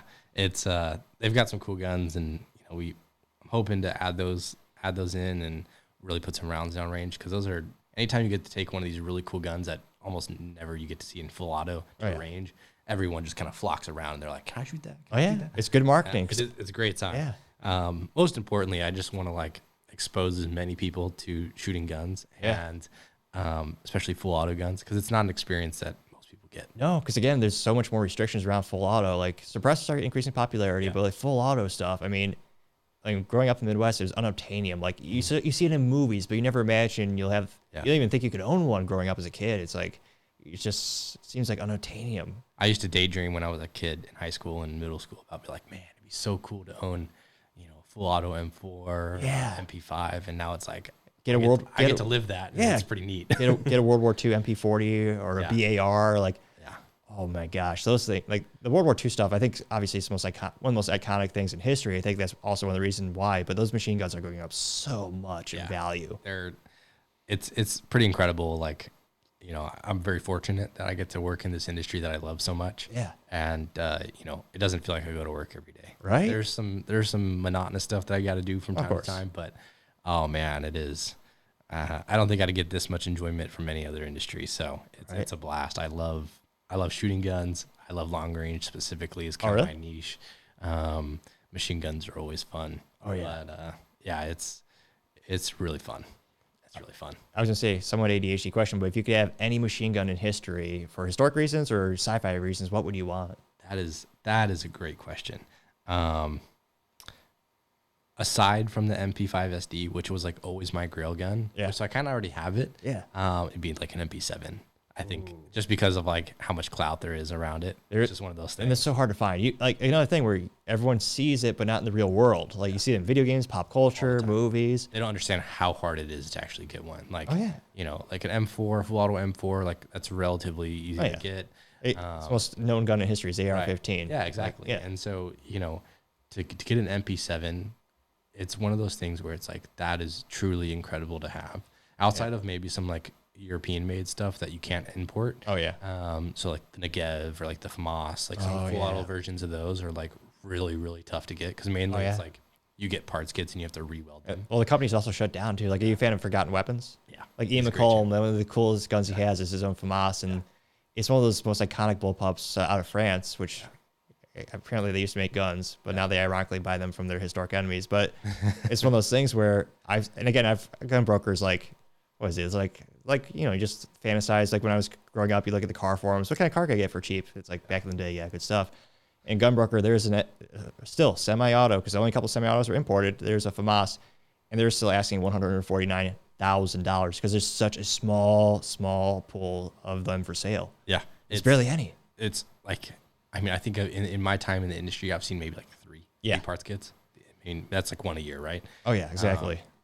And you know, they go for like $15,000. Oh, I believe that's it. just parts. Yeah. And you still have to pay someone to re-weld it and find someone to, you know, machine these parts and do stuff. And it's like, that's just, and then at the end of the day too, like you can't sell it unless maybe you could sell it to another dealer, but like the pool of prospective clients is so small, it's hard to do a business justification. It really would have to be a passion project in that case. That's all it is. Really. Yeah. It's like, it's really hard to justify doing that as a business expense outside of just like, this is so cool. I mean, I say that, but then again, that could be good marketing. That could be a whole YouTube, like, I guess you couldn't put, another hard thing about the business is you couldn't monetize a channel, but like could be a good, you know, advertising too, if you're to do that. Now that I think about it, it's good brand awareness. Yeah, exactly. It helps. Like, that's actually something we have on the roadmap for us, is like basically building out a lot of like unique content around like really cool guns or rare types of ammunition, you know, or like really iconic like kits that people have used in, like, for example, Christian Craighead. Obviously, if you know who that is, you're up to date on your, I think it was I can't quite remember where it was in the country, but he was down there on a training trip, and he was going back to his hotel, and he saw that one of the hotels on his block or something was getting held up by some terrorists, and he went in there and murked like 4 dudes on his own. And there's an iconic photo of him with a ski mask and like his kit.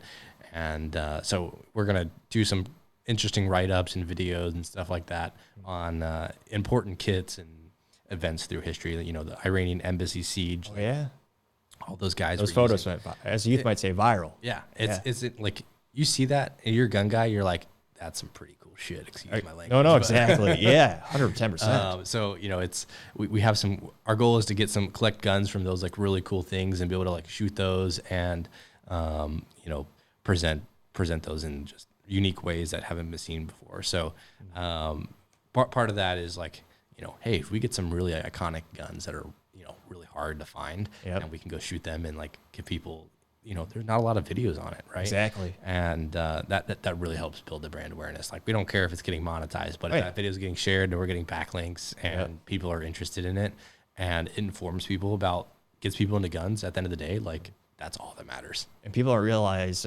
it's kind of ironic with Hollywood, the astronomical positive impact that Hollywood has on guns and gun sales. Yeah. I think one of the best use cases in terms of like product placement was Dirty Harry. Oh, yeah. I mean, that 44 Magnum, that was a niche. Iconic. Yeah, it used to be before that movie. Yeah. Smith & Wesson would sell a couple. It's kind of like a novelty. After that movie, Dirty Harry came out, their back orders were for years. Yep. And to this day, half those guns have never been shot. I almost joke because a lot of people bought it just because it's in the show or in the movie. But that movie made that gun an icon and a staple of American culture, and everyone wanted to buy it. It helped Smith & Wesson exponentially. Yeah. No, I mean, you know, we see that time and time again throughout Hollywood, and it's becoming more prevalent, especially in like the series. What was the name of it? Fast and Furious? No, it was an Amazon series. It had Chris Pratt in it. The Terminal List. That's the name of it. Great series if you haven't seen it. But it's an Amazon original, and you know, all of the products on those guns are all paid placements. Of course. And you know, good marketing. You can see that nowadays, like, these companies are like really investing in making sure the kit is correct and everything's like clone correct of what people would have used, making sure they're using like high-end equipment. Yeah. We see that in the there's another one, I think it was on HBO if I recall correctly, but it's called the Lioness Project or something like that, or Lioness Special Ops, I think was the name of it. Kind of a cringy name for a show, but it was actually pretty good. Yeah. And they had, you know, really good product placement in there for their firearms and stuff. And it's like, you see that and you're like, I want that gun. Exactly. Cool. Yeah. They were all using SIG MCXs and 300 blackout and you know, had the Engol lasers and all that jazz. And so it's just like, man, that's the cool stuff. And so even today, like, that's huge influence on people. And those shows are like doing great on Amazon, right? Oh yeah. Like, the Terminal List was a huge hit. And so, you know, it makes people, especially if you're like even moderately or thinking about getting into guns, you're like, damn, I want to be able to do that. Exactly. And it's a huge selling point. It's crazy to see the big shift. Like, because back in the day, gun companies were so worried. I remember Glock was a big company, probably the first big company that said, we just want screen time. So back in the day in Hollywood, gun companies were so worried about bad guys having their guns and having a pejorative image of their company. They said, we don't want our gun to be held by a bad guy. Glock went to Hollywood and said, hey, just give everyone my gun. Just give it to everyone. Yeah. And I remember Tommy Lee Jones, I forget the film, but it was one of the first movie impressions that really got me. He was talking to the second actor on the movie, and he was looking at the guy had a nickel-plated, I think specifically wants a revolver. He's like, get rid of that. I'm not going to even attempt Tommy Lee Jones' voice. He's like, get rid of that sissy nickel-plated stuff. Get yourself a nice Glock. Yeah. And like that moment, for me, that was one of the top moments where I started to like notice guns in movies. And of course, it's a product placement, of course. Sure. But it has a huge role. It does. It has a huge play. You know, I can't tell you how many times we've sold a gun to someone because they saw it in a movie. Yeah. It's incredible. Which, I mean, hey, whatever works, whatever gets people into embracing their Second Amendment rights, that's at the end of the day, that's all I care about. Because once you go down the rabbit hole, it's hard to come back up. Oh, it's an expensive, addicting hobby, especially if you get NFA items. You want more and more. Oh, man, it is. It is burned lots of holes in my pockets. We'll put it that way. Thankfully, I work in the industry now, so I get a little bit better pricing. There you go. And it is, it's a great time. I mean, half the reason I want a vintage Browning high power is just because of James Spader's character in The Blacklist. Yeah. Like, after season 1, he only used that pistol and his sidearm, and it's also a Browning high power. It's a beautiful piece of machinery and craftsmanship, especially when they made them back in the day. I mean, there's certain guns you just see them on the silver screen. You're like, that. I mean, just like cars or anything else. It's like, that's brilliant. I would actually argue in terms of business, hell of a lot better ROI for guns in movies because, again, cars are $50, $60, $70, $100,000. A gun for, again, most people, it could be a lot of money, but it's more economical. It's easier of a price point to push and have influence, I think. Yeah. Yeah, I mean, it's much easier to like influence people nowadays with the product placements that they're doing. It's pretty incredible. I've seen people literally print out a picture of a gun in a movie. And I'll be like, I don't even know what that is, but I can figure it out. That's got to be the fun too. It is. I enjoy that part. So are movies kind of ruined for you? Because I noticed this maybe 4 or 5 years ago. I start to look at movies, and then all of a sudden, and again, having the Blacklist, they had the SIG MPX, and they're going around a corner. I'm like, huh. No red dot, and no flip up sights. So you're just hoping. Yeah. You know what I mean? So it can either really, depending on how it's done. If it's done poorly, it can ruin a movie. I don't want to turn it off. Yeah. If it's done well, then I'll be like really into the show because I know that that little birdie on my ear that's like, oh, that's missing a red dot, or the red dot's on backwards, or whatever it is. Oh yeah. Fast and Furious did that a couple times. Like they had no sights on an AR-15. Was it in 4 and 5? I saw one of again, it's not the main character, so they weren't paying as much attention. Right. But like, oh yes, a couple of times there's no sights, and a couple of times the sight was on backwards. I'm like, who's the armor on this film? Yeah. the attention to detail will either make or break a movie for me. Yeah. And when it's done right, I get really invested into it, and I really enjoy it. So, yeah, I mean, it's a great time. But the Terminalist did a great job with it. They had a lot of, and so did the Special Ops Lioness one. They both had good armors on those, thankfully. I'd like to check that out. What's your favorite gun movie, or a movie that you saw where the gun got your attention, or you would love to have it if you don't already? That's a good question. Okay, so I think the first gun movie I liked like a while back was the Bourne trilogy. Oh, iconic. Matt Damon. Oh man, such a good set of movies. But the first scene when he's on the boat with the suppressed pistol. Yeah. I mean, I was like, bro, that is so badass. Like, I want to be able to do that. And not necessarily the assassin part, but of course, not really into killing people for money. Oh, okay. Or in general, for that just matter. kidding. But no, it's having a suppressed pistol is just like one of those things where you feel like a freaking ninja, right? Oh yeah. And with the right ammo, if you get subsonic, it can be like the movie. Again, another Hollywood disconnect. I think suppressed gun. I was like, oh yeah, silent as an airsoft gun.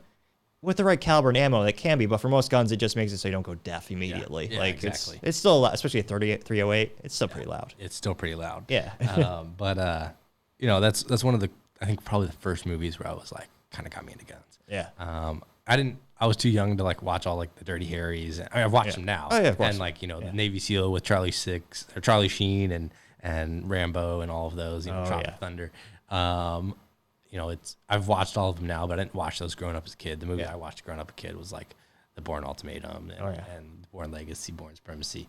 All of those are great movies. Exceptional. They still hold up too. Oh, and Matrix too. Oh, The Matrix. That was 1999 or 2000. It still holds up. And actually, like some movies, just the graphics they start to look terrible. Yeah. Those are still pretty good. Those are great movies. I still remember the iconic scene in The Matrix where he pulls out a gun.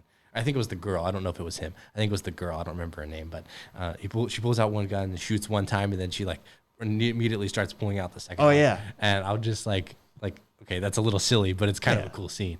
Well, my favorite is when like they're going to the building. I think the first movie, we're going to blow up the building. Keanu Reeves walks to the metal detector, and it all goes off. The guy's lazy security guard, kind of cliche, like, oh yeah, let me take a look at it.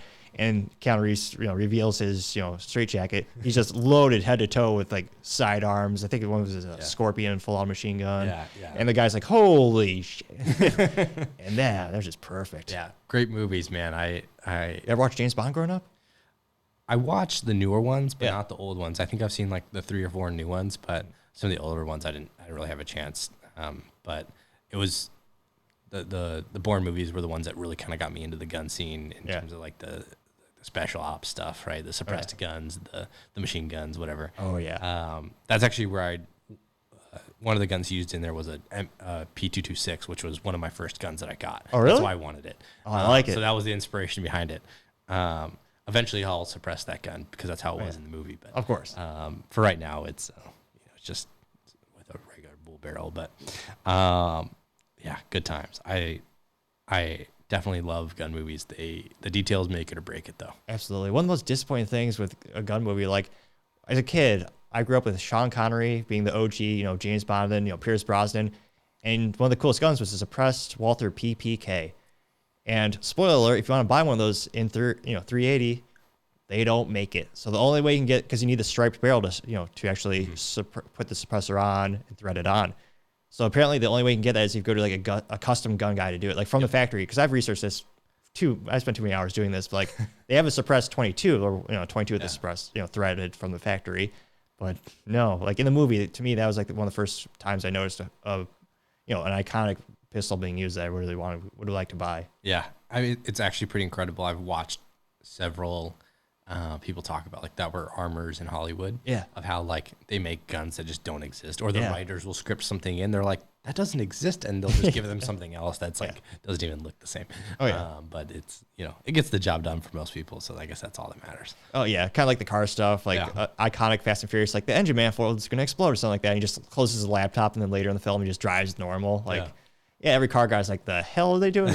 And like the producer, the specialist, Craig, there's a specialist who has his own YouTube channel now, but like he talks like, oh yeah, the director didn't care. Like most people aren't, car guys watching it. It's for the mass audience. Sure. Like, I mean, that's how it is. That's how it is for pretty much everything. It's like, it's going to be, majority of people don't understand or have enough knowledge in depth to really point out the mistakes. Exactly.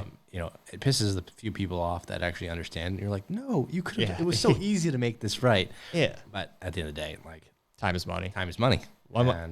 So, it's difficult for sometimes, but you try to ignore it. Do you hear about did you ever see Lord of War with Nick Cage?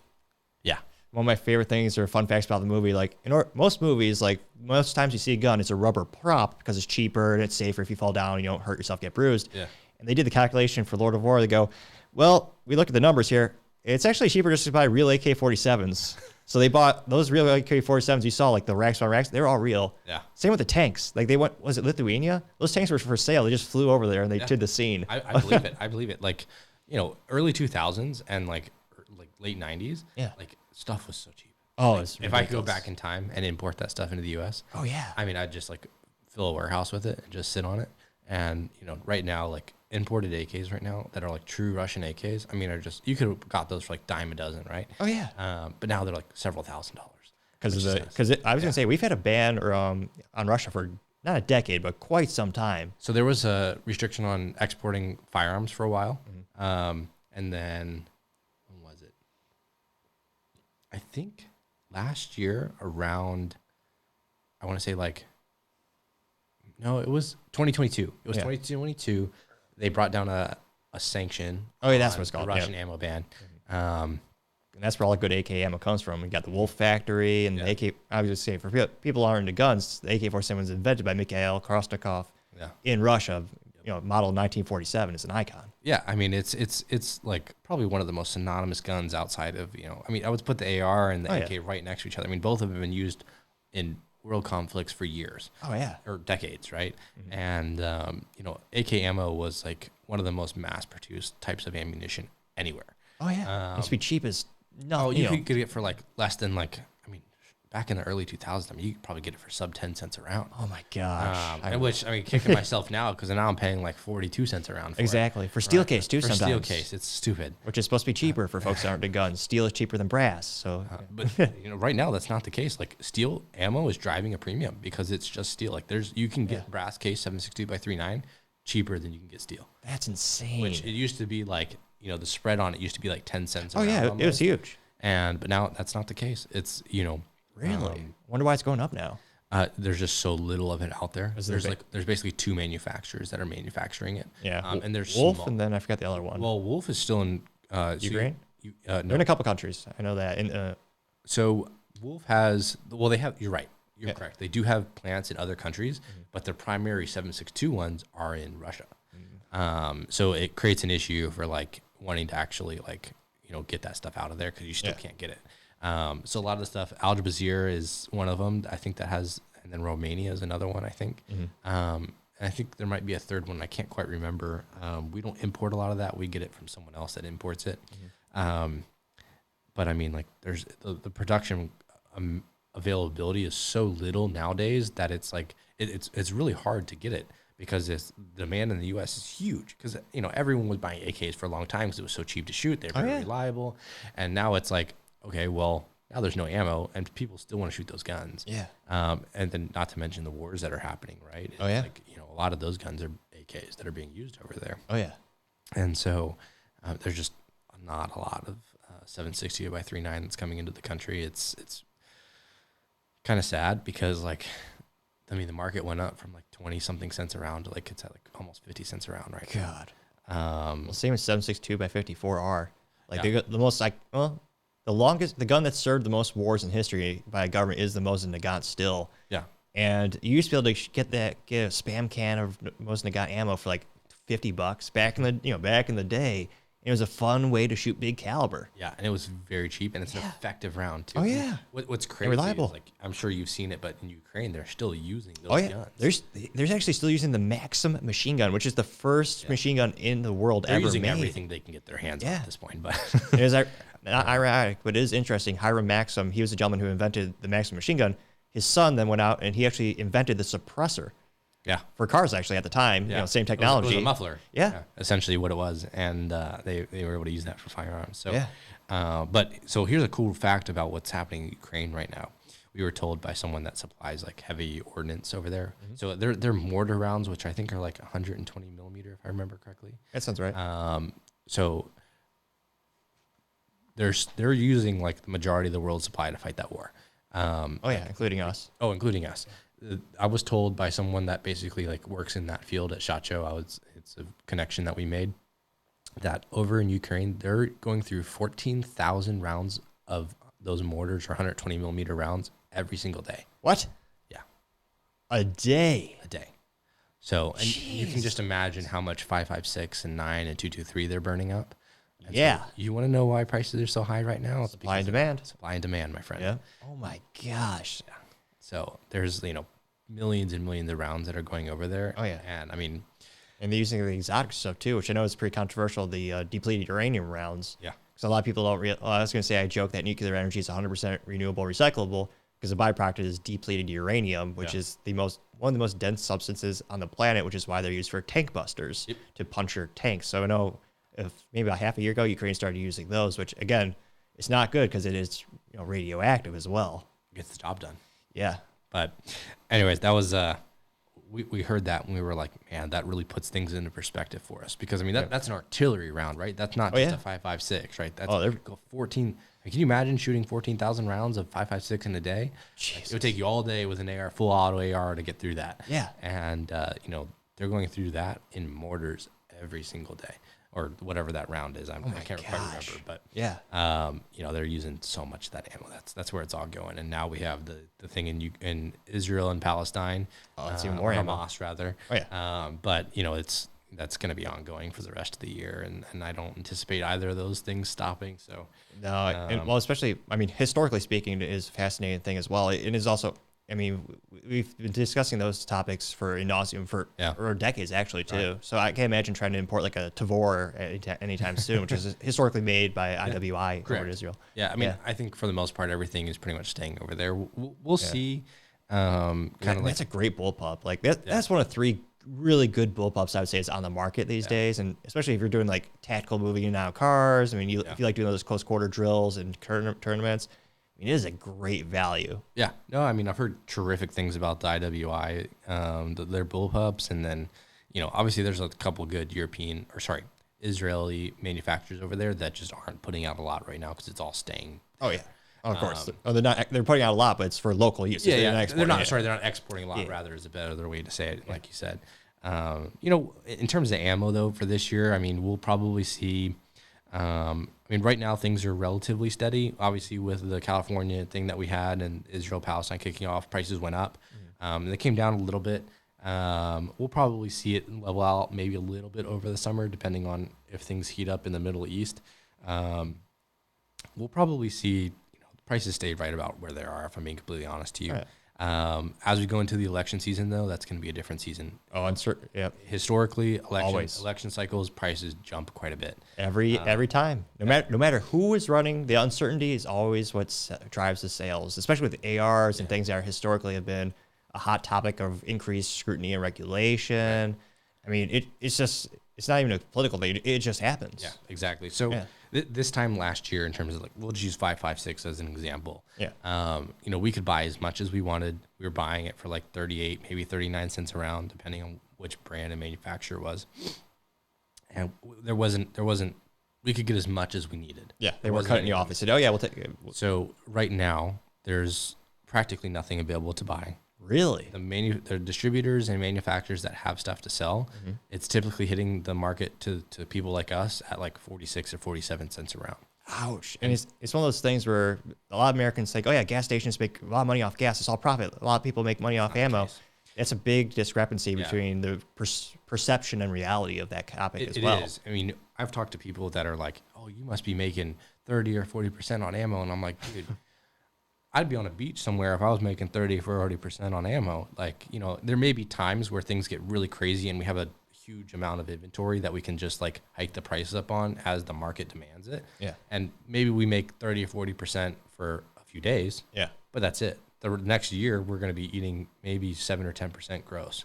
Like that's what the ammo market is like maybe 10. I think our gross average right now is like 10.5%. A lot of people don't realize there's things such as overhead. You got lawyers, you have LLC, all this. You got employees, you got healthcare if you have that opportunity. You've got. you got the Texas franchise tax. Like you have to have their taxes just to run a business. A lot of people don't realize.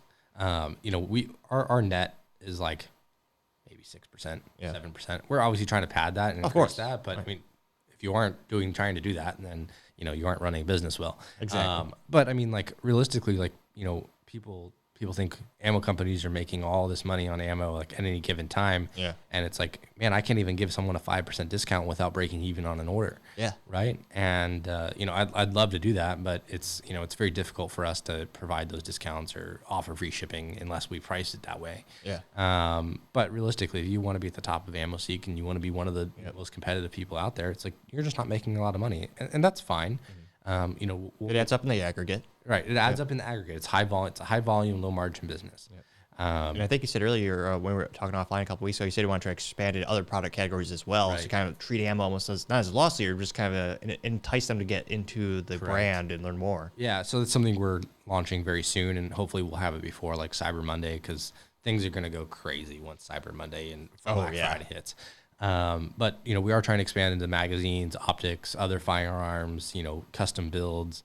I mean, you pretty much name it. We want to have it on the site because you do have a little bit more margin on those items because we're forced to have a margin on it. Yeah. A lot of these manufacturers will require you to price it at what they call MAP pricing, or minimum advertised pricing. Yep.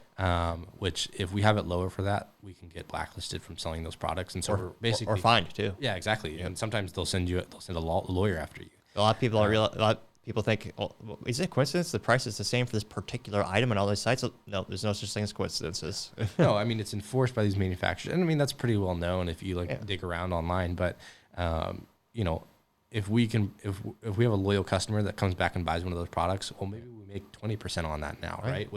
That's huge. That's way more than we would make on another one, but it's not a consumable item. Oh yeah. You know, I mean, unless you're really fond of breaking things, I guess maybe that would be the only exception there. But you know, that's typically where we'll end up making our money is you know, on the accessories, the magazines, the cleaning kits, the firearms, the optics, stuff like that.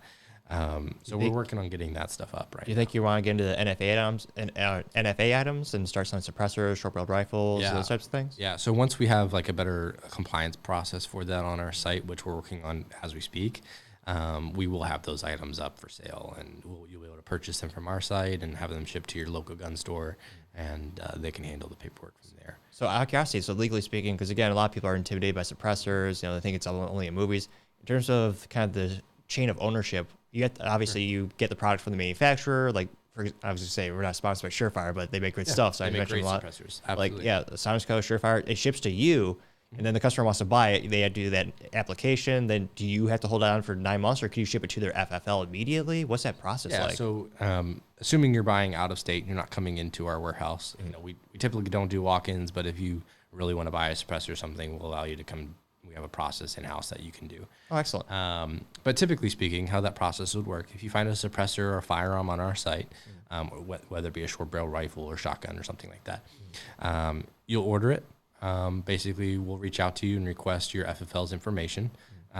We'll submit a form with ATF, which takes about 2 weeks.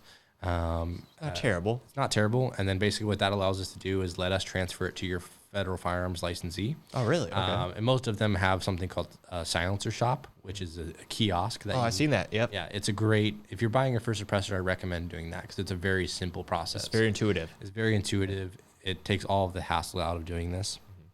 So you'll ship it to your FFL, and if they have a silencer shop kiosk, you'll basically go on there. You'll purchase your trust. You'll do your fingerprints. You'll do your photo, and you'll fill out a couple pieces of paperwork. And they'll request your signature on a few things. It'll take maybe an hour and a half of your time. It's not bad at all. Not bad at all. And from there, basically, you'll hit I certify that everything is correct. And you do this all at the kiosk. The suppressor will be with your gun shop. And basically, Silencer Shop will send all of that paperwork away to the ATF. They'll handle out filling out everything correctly, sending it to the law enforcement as well. They'll handle all of that. They'll send it away, and they'll just tell you when to come pick it up. It's a very easy process. Oh, excellent. And a lot of gun shops have a very similar program to that as well if you want to do it directly through them instead of a silencer shop. You know, and then once you do your first one, it's much easier after that because you already have fingerprints on file. You already have a photo on file. All you have to do is just fill out a little bit of paperwork, pay a $200 fine, and then, you know, you wait 9 months or 6 months or whatever it is. So, it should be immediately, but again, it should be. It's like the post office. It takes 6 to 9 months on average to get that physical vintage tax stamp back. It's fascinating. It's not from the ATF; it's from the U.S. Treasury Department because it's legally a tax. Correct. So it's very interesting. It's an interesting process, but once you do it once, it's pretty smooth. And we recommend everyone getting a suppressor. Oh, yeah. Well, especially for home defense too. Like a lot of people realize if you want to defend, again, it's your right to defend yourself, your family, your house. If that situation happens where you need to do that, as soon as you shoot that first round, again, unless you wear earmuffs or protective gear by default, realistically, you're waking up out of your bed. You don't have any hearing protection on. The first shot you take, it's loud as heck. You're gonna be disoriented. Exactly. Your ears are gonna be ringing. The concussion is going to cause you to be disoriented, maybe even sick. Because you know, typically when we're shooting, it's outdoors or in an open range indoors with multiple hearing protections. Hearing protections. But if you fire that from being asleep and in a hallway or an enclosed space like your house, people really don't understand the concussion that's going to have on you. It's going to really wake you up. Absolutely. And you're going to have permanent hearing damage from it as well. So definitely recommend getting a suppressor. It's a very easy thing to do. Most people are intimidated by it because, you know, they hear everyone online talking about how much of a process it is. It's really not that bad, guys. Or the government will know what you have. It's like, well, the government has a lot of resources. They know a lot. They already know what you have. Don't worry about being put on a list. Like you're already on a list. Trust me. If you're listening to the podcast, you're probably on a list. Exactly. But no, I'm just joking. You know, I mean, you know. But you know, it is very easy. Just go get it done. The sooner you do it, the sooner you get your suppressor back, and you know, then you don't have to be getting headaches anymore when you get to the range. Although I should warn everyone, it is addicting because once you suppress one gun, you're gonna want everything because it's so much more It's so much more enjoyable. It is. So that's why hybrids are so. I was gonna say not the car, but the hybrid suppressors that can be used for more than one caliber. That's why those are really a brilliant business idea. Yeah. No, it's great. I mean, we own quite a few suppressors at our work just for internal use, because anytime we go shooting, we want to make sure that we have a you know, we have suppressed guns, because we take a lot of people that have shot for the first time, and it's. You want to be less intimidating. Yeah. Must be less intimidating, less unpleasant. Exactly. We want them to come back and do it again. Exactly. And, you know, there's a stark difference between taking someone to a range full of unsuppressed guns and taking to someone where they're outdoors and they're shooting a suppressed gun. The user experience is two ends of a spectrum. It's incredible. And, you know, I have very specific instances where we've taken people to a public range indoors, and there was people just blasting off rounds out of it, like a short barrel AK. And, you know, they didn't want to be there anymore. They wanted to do 15 minutes of shooting, and then they were done. Yeah. And then, you know, they come out to an event where we have all suppressed guns, and they're out there all day, and they're just having a blast. Oh, yeah. So it does make a huge difference, both on, like, you know, getting people into the gun industry as well as just overall pleasant experience of shooting. I mean, if you want the movie experience of a suppressed 22 with subsonic, or, you know, with silence rated ammo, I mean, that is like a toy. Like that's one of the best things to start someone off, because it's not intimidating. There's not a lot of recoil. They almost don't know the gun fired. No, it's almost magical how it works. It's crazy. It's you know, it is a truly unique experience when you get to take your ears off and shoot a gun, and you still can't hear it. Yeah, exactly. Or the loudest thing you hear is the bolt moving back and forth. Yeah, you hear a pin drop, and that's basically it. It is surreal. Yeah. But you know, we sell a lot of subsonic ammo, specifically around the holidays, because that's typically like Black Friday and Cyber Monday. That's one of the items that we typically have a little bit more margin on. Because I was gonna say, it's not volume; it's more value. Yeah, exactly. So that's one of the things we discount pretty heavily on, like Cyber Monday and Black Friday, you know, we get a lot of sales for that kind of stuff. So we always make sure we stock up on it. So what is a Cyber Monday or Black Friday like for you? Because I can't imagine how many sales you're getting. I mean, I myself bought a couple cases just for some cybersecurity events we're hosting from you guys, and you still got shipped to us pretty damn quick too. Yeah. So, you know, we plan our Black Friday out, and it's something we're getting better at.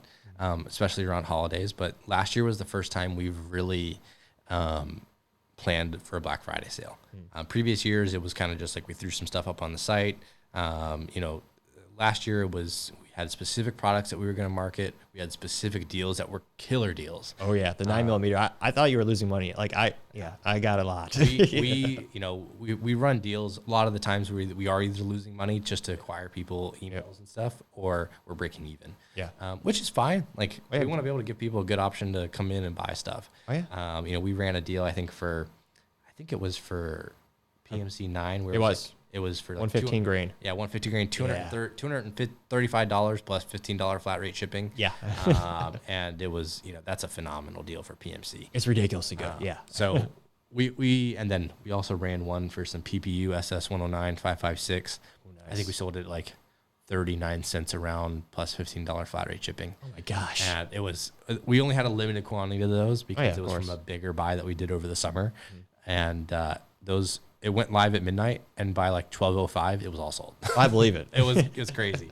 So, yeah, I mean, Black Friday is that from Black Friday at midnight to the end of Cyber Monday is like our busiest 4 days of the entire year. Oh, really? So there's a couple things that has to go into like planning for something like that. The first major thing is making sure that you're completely caught up on orders. You have all of your systems up and running properly. There's nothing that's like outstanding in terms of like bugs that need to be squashed. You know, we have a really awesome fulfillment team, and you know, making sure that those guys are, you know, Black Friday, it goes Thanksgiving, right? We give them the day before Thanksgiving and Thanksgiving off, and then Black Friday that entire weekend, and then the entire week after that they're working. That's if you don't do that, you're never gonna get caught up on orders. Yeah. And so, you know, leading up to Black Friday, we're at basically our fulfillment time is like as soon as an order comes in, it's getting fulfilled. Yeah. And we're like really hammering hard to make sure that we can like get to that place before Black Friday, because like come the morning of Black Friday, right? Oh, yeah. I mean, you've got 1,000 orders in there that are just ready to go. Oh my gosh. And it's, it is truly nuts. But ultimately you have a good process, who's fulfilling what types of ammo. Typically it's, 5 or 6 SKUs that are like the heavy sellers because everyone needs 9mm. Right. Yep. Right. And so, obviously the ones that are going to be the deals that are, let's say we're offering 1,000 case ammo as a deal. You can pre-package a lot of those, and that way all they need is a label to go on them. Yeah. So there's a lot of planning that goes into place of like, hey, what are you going to sell? What quantities are you going to sell? I'm guessing, is that the most popular thing you sell is either 9mm or 5.56? Yeah, those are our 2 hottest sellers. Yep.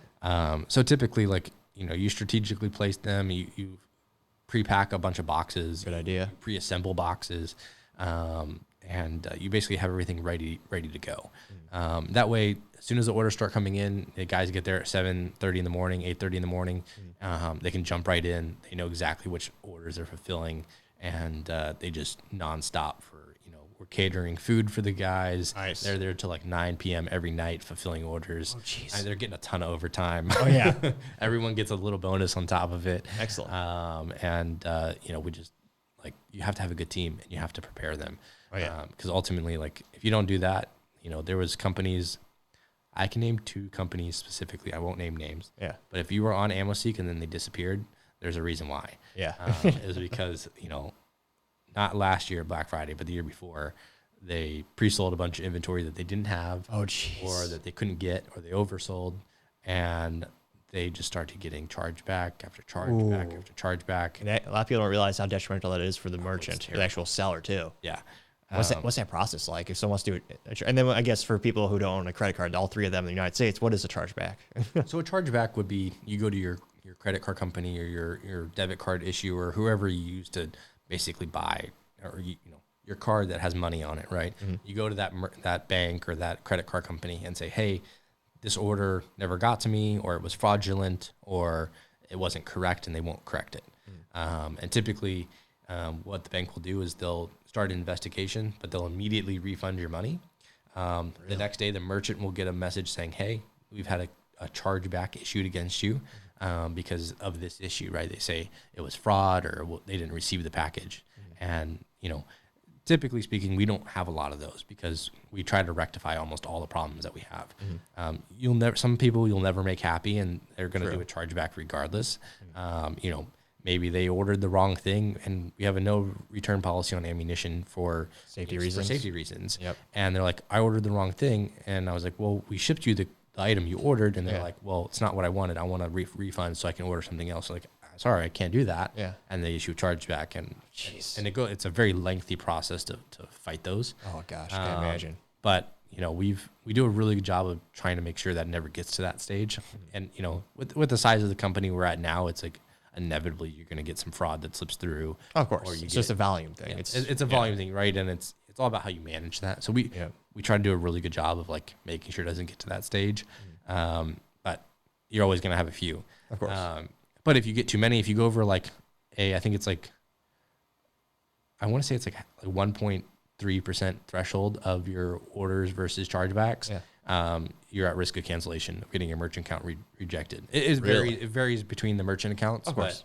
But, ours is like less than 0.1%. Really? Yeah, it's very, very low. No stress. Yeah, that's the good thing is like, it always ticks up when the orders start coming in because you get a lot of fraud like during Black Friday and Cyber Monday. Yeah.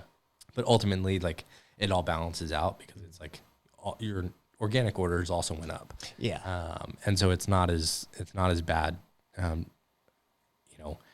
But you want to make sure you ship stuff that you have. And, there's a lot of other companies that got into trouble, hot water, really? with the chargebacks because they were shipping or they were selling ammo they didn't have. And geez. There was a couple of them that have gone out of business because of that. Oh, really? For that reason alone? Oh, yeah. They had probably $200,000 worth of orders that they didn't ship. Oh, my gosh. And they just got chargebacks on for them, and it creates a cascade. Do they get penalties for that as well? I'm assuming in some cases, maybe? Typically speaking, like... Because your brand is already destroyed if that happens, too. But on top of that... On top of that, so if the company has any pending funds that's supposed to be deposited in their accounts when they cross that threshold of like minimum or maximum chargebacks that they're allowed to get, the company will start then holding that that money that's supposed to go into their account to satisfy any future chargebacks. Really? But if you have an issue where like you have a Black Friday weekend and you get a bunch of money dispersed to you, and then the chargebacks don't hit for like 2 weeks, yeah, you know, that credit card company can come after you for that money. They can sue you. They can take you to court because they're on the hook for something that you did. Yeah. Right. And so obviously they're going to cut you off in terms of your ability to use their services. But, you know, if it's a significant amount of money, they'll come after you. And then how do you spot the fraud? Because like there's certain red flags. Like one of the first times, and I always tell people if it's too good to be true, it's usually a scam. Like when I first started my tech company, within a couple of days, I got an email saying, "Oh yeah, we want to buy 200 external backups from Topic Technologies." And my first thought was, "Yay, we might make a profit immediately." And then I start thinking, I'm like, "Wait a minute, this is out of state." Red flag number 1. Yeah. Red flag number 2. It sounds like a made up company name. Red flag number 3. I take the address, I pop it into Google Maps. And it was just a railway yard in New Jersey. Mm-hmm. Also, red flag number 3 or 4, New Jersey. Yeah. So, like, what's that like when do you have like a human looking over that, or what are the facts? Because again, like you're saying, that could be detrimental in the aggregate. Yeah. So thankfully, like the amount of orders that we have that come through that are fraud are like pretty minimal. Oh, really? Oh, excellent. Yeah. We fight it on the way we have our credit card processing set up. That it's like, they try to use an address that's not associated with the card, or they're too far away from where the card was used last, then it'll kick back the order basically. That makes sense. So there's a lot that you can do on that side in terms of like mitigating that. And, it even gets to the point where we can check their email and see how old their email is. Oh, perfect. So if it's a brand new email and they're just like cycling through a bunch of credit cards, you can catch it. Yep. There are some sophisticated scammers out there. There's like syndicates that do this. And so we've started basically like our own internal database of like when we catch someone that we know is a like fraudulent order, we'll basically record all of their data. Excellent. And then if anything else cross-references that, we'll immediately cancel the order. Good idea. And save that data. So there's a lot more that goes into that, but I'm not going to get into that on the podcast. So I'll tell you after if you want. But, absolutely. Yeah. It's we use a lot of different programs to make sure that we're not getting fraudulent orders. Typically, what we see is friendly fraud, which is basically someone intentionally trying to say like, oh, their package didn't arrive, and so now they're doing a chargeback or something like that. It's like, well, we can see that FedEx took a picture of it on your doorstep, and we can see that that's your house because we looked it up on Google Maps. Yeah. And outside of FedEx stealing that package off your porch, which like typically doesn't happen. Yeah. Well, now we know that you're trying to stab us, right? And so I would say 80% of our chargebacks, that's what they are. Oh, really? Yeah. And so, I mean, it's part of running a business. People are going to be, crappy, and they're going to try to, get some free stuff. But we have a pretty good success rate of winning those cases. Excellent. You're not going to win them all. It's just a cost of doing business. So, it's as long as we manage that diligently, doesn't become a problem. Yeah. So. And then talking more about the future of the company, within our lifetime, one of the biggest growth rates I've seen in business would be the private suppressor ownership. Yeah. Like when we were kids, barely anyone had them. Now there's millions of suppressors legally owned by civilians in the United States. Now I would actually argue, because the Supreme Court has said you can't ban things in common usage, because there's over 2 million suppressors in private hands as common usage to me. But nevertheless, another topic for another time perhaps. But do you think we'll see an exponential increase in the rate of private civilian ownership of things such as destructive devices? Potentially. I think, there's not like, I think it comes down to like actual practicality versus like, like fun, basically. Then sorry, just to kind of clarify for the folks at home, what legally is defined as a destructive device, which doesn't need a tax stamp and is regulated? Yeah, that's a great question. So something like a 40 millimeter grenade launcher that goes on the bottom of your gun, a street sweeper, which is a special type of shotgun. Vintage. Vintage. It's in some of the old movies. Yeah. Those would both be good ones. You can buy a mortar if you wanted to. RPG launcher. An RPG launcher. I mean, you name it. If it exists out there that shoots anything explosive or... Those can be made after 1986. They just need to be, again, registered and properly with paperwork for it. Yeah, that's correct. And so, a lot of those items, they're really cool to have, but they don't really like serve a purpose outside of it being cool to have. And if a shit hits the fan situation, then that might be different. But I mean, like a lot of the high explosive stuff is like heavily, you can't get that as a civilian, right? We have a hard time getting stuff like that, and it would require us to get another FFL. Is that because again, this is my rudimentary research, because then again, it's relatively easy to buy a 37 millimeter. That's just a flare device, but legally speaking, a 40 millimeter launcher is a grenade launcher, and it's relatively easy to buy 40 millimeter chalk rounds, which are practice rounds where you shoot it, it explodes, and you see chalk everywhere. Yeah. Those are pretty easy, but those are very easy to get. Those aren't individually serialized. Again, when it comes to the 40 millimeter grenades, you can legally own it if you have, again, per item is a $200 tax stamp on top of the price of the item and on top of the sales tax. I believe so. I'm not totally clear on that, if you can do it without an FFL.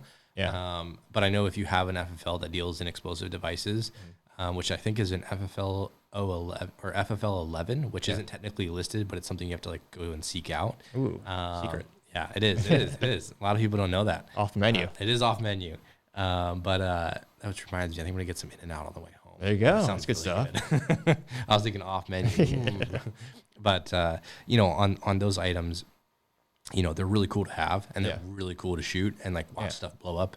But like, there's not like a huge practicality standpoint like suppressors are. True. And there's not a huge practical, you know, Can't use them. standpoint for like, you know, machine guns either, right? Yeah. But they're really fun to shoot. Oh, yeah. But the suppressors, they serve a lot of practical points. They make it much more pleasant to shoot. True. It's a health thing. Safer. It's safer for your ears, and it's safer because, you know, if you're shooting next to someone that doesn't have a suppressor, it can be disorienting. True. And it could potentially make your shooting experience unsafe. Yeah. So, you know, there's a huge practical standpoint to having those.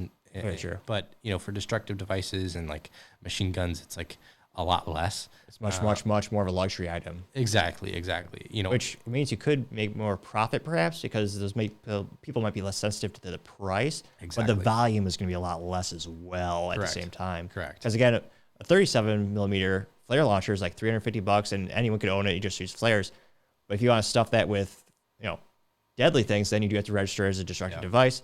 And if you get a 40 millimeter grenade launcher now, it's like $4,000 before you do the sales tax and the tax stamp. So the price point to the entry is just it's so much high higher. too. Yeah. I mean, you can get away owning a suppressor right now for like sub $1,000. I mean, look, all in. Oh, It's yeah. incredible. I mean, you can get a 22 suppressor for like, that's actually one of the most viscerally disgusting things. The tax stamp for a 22 suppressor is more than the cost of the actual item, which actually kind of shows us the history under the NFA.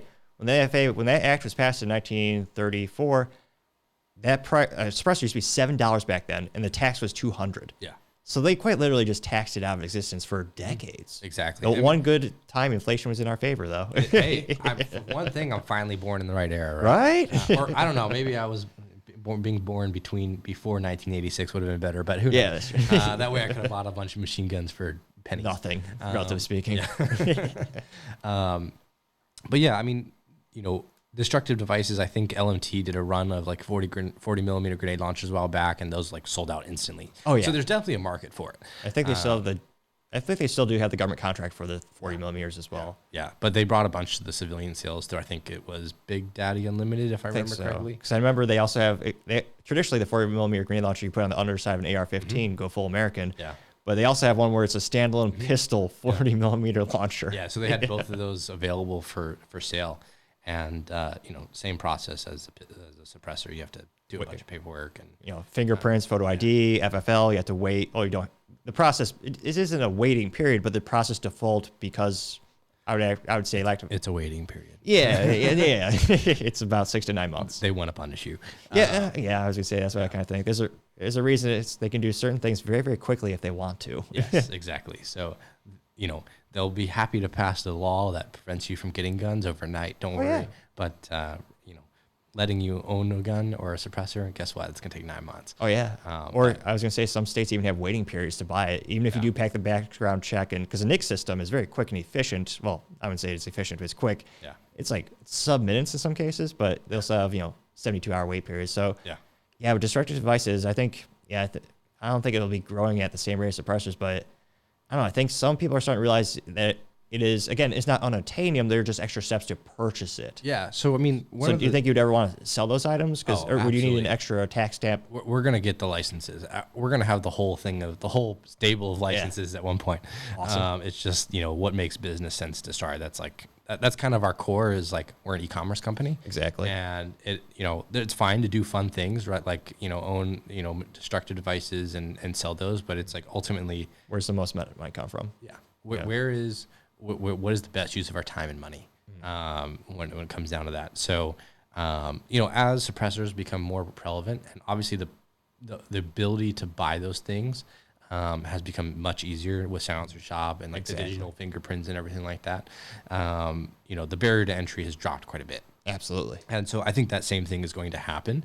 But you may not have as big of a market for those items just because they're kind of more like fun items rather than practical ones. And you also can use them basically nowhere except a buddy's ranch. Kind of like Tannerite. Yeah, it's legal, but you can only use it at more realistically a private establishment because the liability. Yeah. And I assume the same thing is for 40 millimeter stuff. Like you can't use it at an indoor, like unless maybe if they let you shoot the chalk. But again, it's just there's a liability thing for it, and so it's it's one of those things that there's going to be.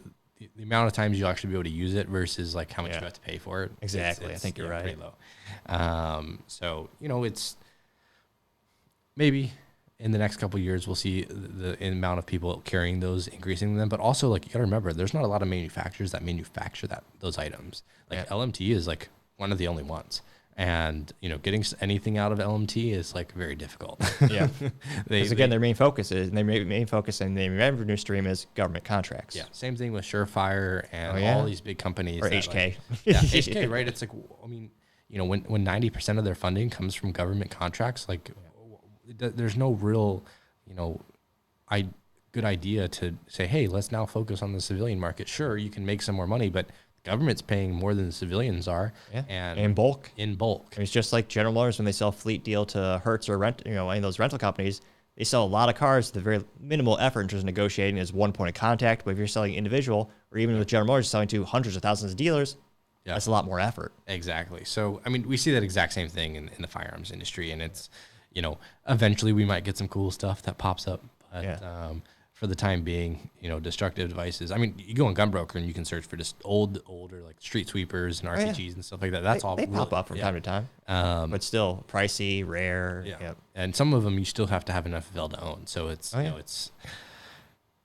I mean, eventually we're going to have the licenses and hopefully we'll be able to carry those items. But for the time being, it's not in our immediate roadmap. I mean, kind of ADHD comment, but talk about a way you could potentially boost the U.S. manufacturing economy exponentially overnight if it just got rid of the NFA.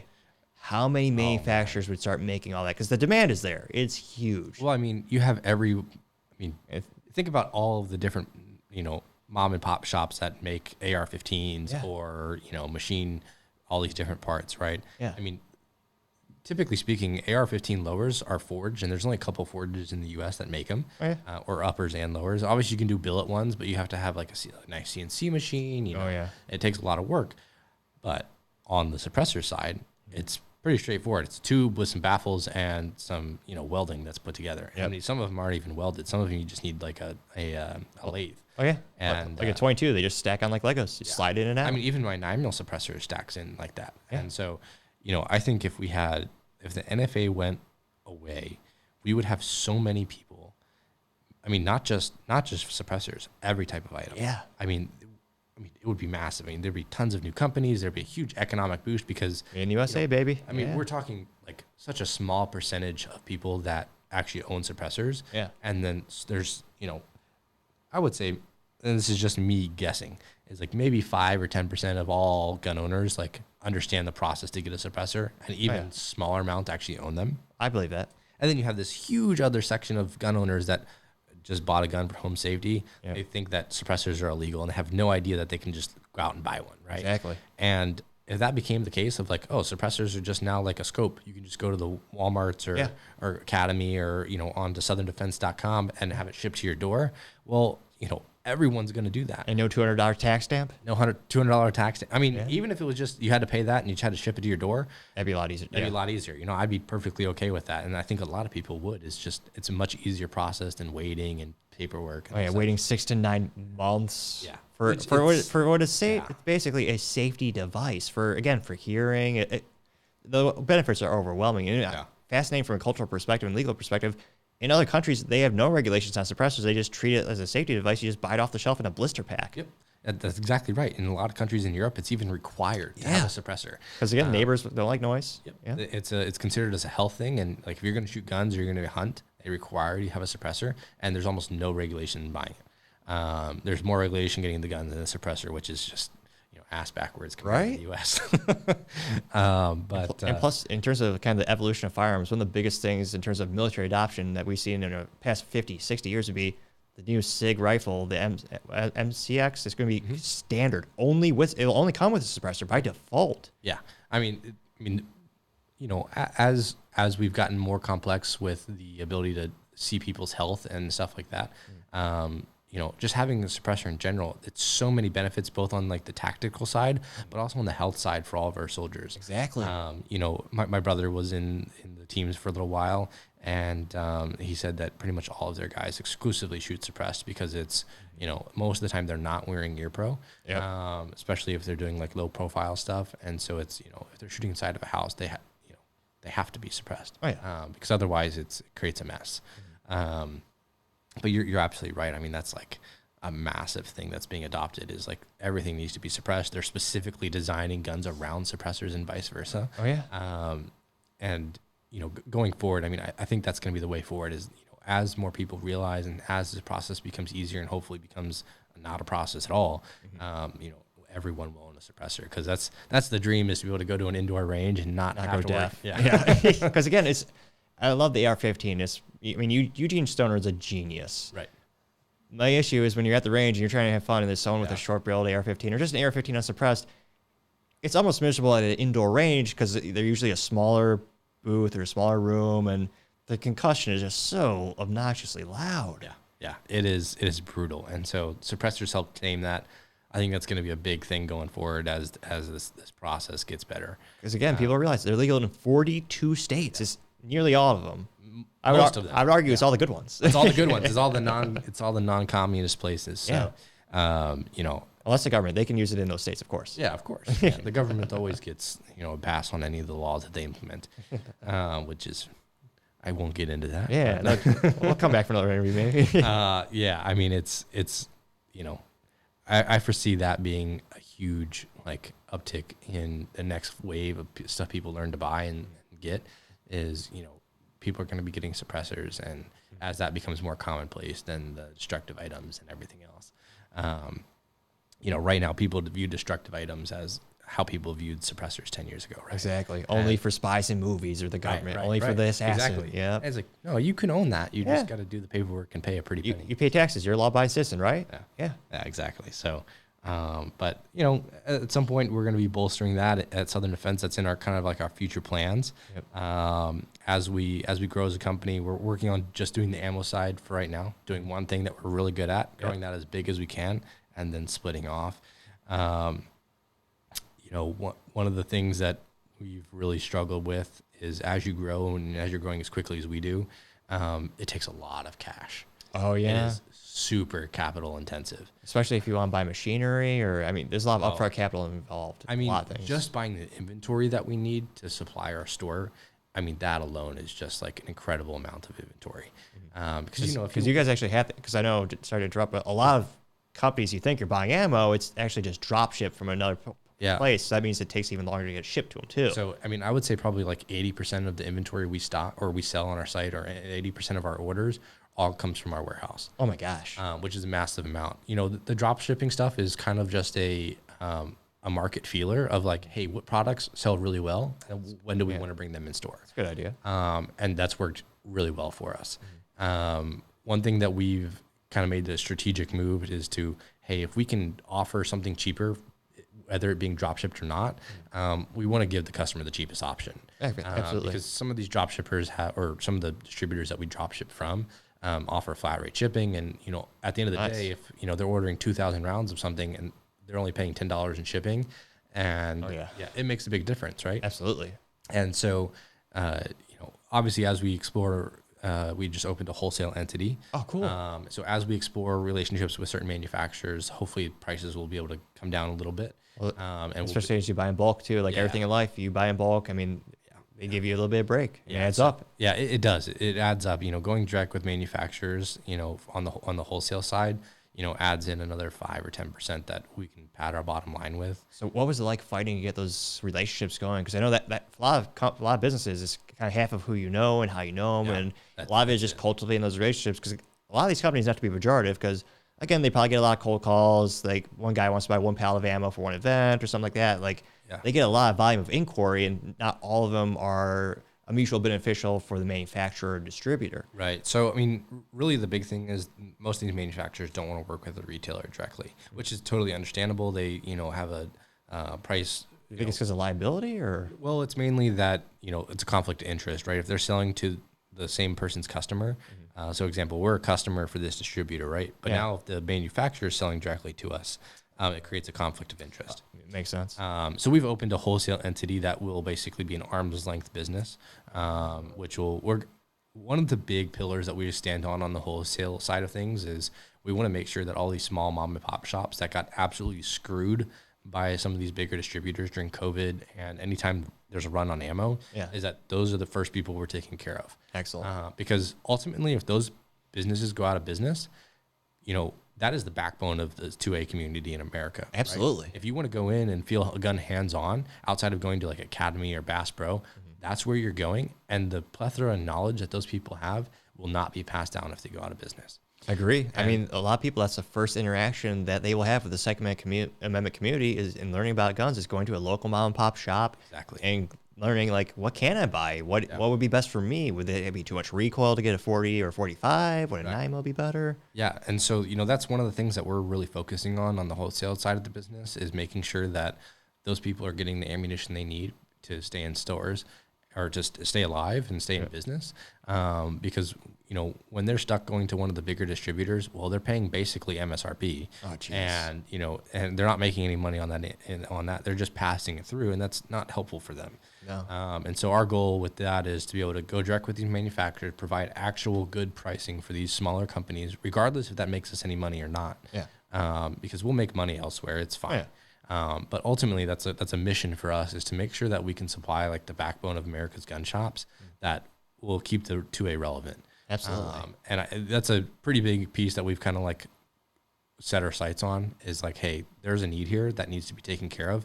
And even more so of just like business opportunity, like I said, of just like, making sure that they stay in business so that, the 2A knowledge is being spread around. Absolutely. And so that's one thing that we've worked really hard on. Obviously we benefit from that as well because we can now sell to ourselves. Of course. But ultimately, like the end goal there was to just be able to supply, because we get emails every single day from small bait and tackles or pawn stores or, all these different mom and pop shops is like, hey, y'all have really good pricing. And I'm like, well, I don't really have any more room to discount this. Yeah. So how do I do that? Exactly. I go direct with these manufacturers. I take that 5%. I can discount another 5%, and I can sell it directly to them. Perfect. So that was kind of the logic behind that. Is it was a win-win for everyone, really. Yeah. And exploring those relationships as a retailer was terrible. Really? It was very hard to talk to people. Some people basically told you, we're not going to work with you at all. Really? You have to be a wholesaler. Yeah. And that's what was part of the reason why we started the wholesale entity. It was much easier once they saw that you were a distributor. We got some big accounts set up right away. Is that like a different classification, or how can they tell? Or do you just... So when you go to SHOT Show, you get a badge that says online retailer or distributor or wholesaler or whatever it is. Oh, okay. And so, the amount of people that were willing to talk to us was a lot more. Really? Yeah. And it's understandable. It makes sense. It's a larger volume of business when you are a distributor. So makes sense. Even if we went to them and showed them how much business we were doing on the retail side, it would still make sense for them to do business with us, but it's a conflict of interest. Yeah. We're buying so much inventory right now that it's like, we don't have enough cash to buy as much as we want. We're dispersing all of our cash to all these purchases all of the time. Yeah. And then, we're buying everything we were buying from the distributors, we're buying everything that they had and then some, and it wasn't enough. Oh, really? And so that was like part of it was like, okay, we have to explore other ways of like getting steadier flow. And so the only way to do that is go direct, essentially. So you have rolling shipments, and you know what exactly you're getting for the year, and you can control to a certain extent your own supply chain. Out of curiosity, would you ever want to get into the venture of manufacturing your own ammo? Because again, I know that you need a whole different amount of licensing. It's another safety issue. Question. Automation is huge in that industry. So it's something we have on a roadmap to do down the road. It's not something that we want to get into right now. How we basically do our planning is we prioritize, hey, what is going to add the most benefit immediately? And we make a list, and then we prioritize each of those items in terms of benefit to our company, and then we do them in that order. Makes sense. And so, manufacturing is going to be a good option for us down the road, but not until we get bigger. Yeah, that's a huge upfront investment as well. It is. You're talking several $100,000 just for the machinery, not mentioning the location. Did you say how much? A couple $100,000. Oh my gosh, I believe it. Even some of the inspection machines, just one inspection machine that inspects the brass and the loaded ammunition will cost $200,000 just to make sure it's looking good. Oh my gosh. Yeah. So that's not pushing the bolt in. That's not manufacturing it. Just quality control. Just quality control. Oh my gosh. And so that's the difference between someone that is going to have ammo that blows up and someone that doesn't. Yeah. So or someone who's just using a progressive press in their garage or something like that. Exactly. So that's a huge part of it, and we have someone that has like a very long history of working with manufacturers and manufacturing his own ammo now on board with us. Oh, nice. And so when we do that, the ammo we're going to produce is going to be top notch. It'll be reliable. It's not going to blow up your gun. Yeah. But we're probably like a year or two away from being able to even talk about, really getting that going. What are your thoughts on that note? What are your thoughts on doing like a polymer case? Because I don't know if you want to do the shout. I know there's a company in Garland that True Velocity. Yeah. Yeah. They have, again, for people don't realize, overwhelming majority of, firearm cartridges are brass case because brass is a great absorbent of heat. It expands, makes a perfect seal when you shoot it. So, but it's also heavy and very, very expensive.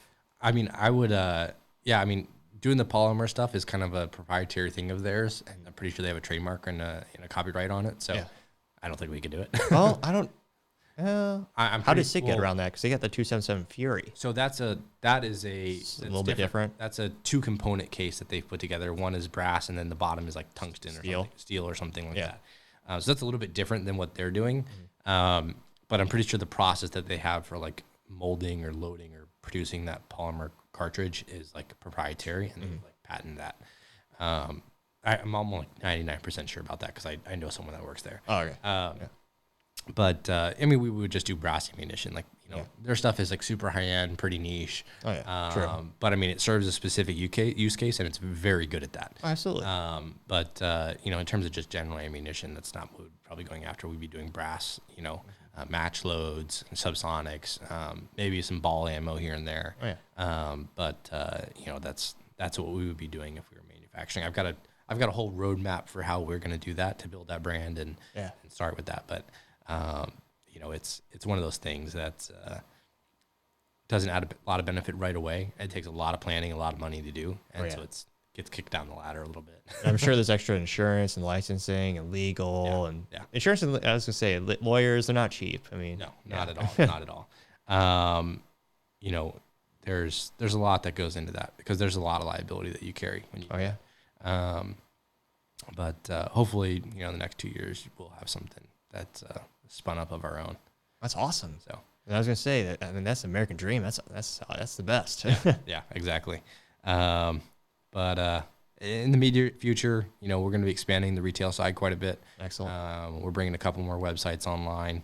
We're redoing our main flagship website right now. All right. Or in the near future, we're going to just make it a little bit easier to use, make it a little bit function a little bit better, just a better overall user experience.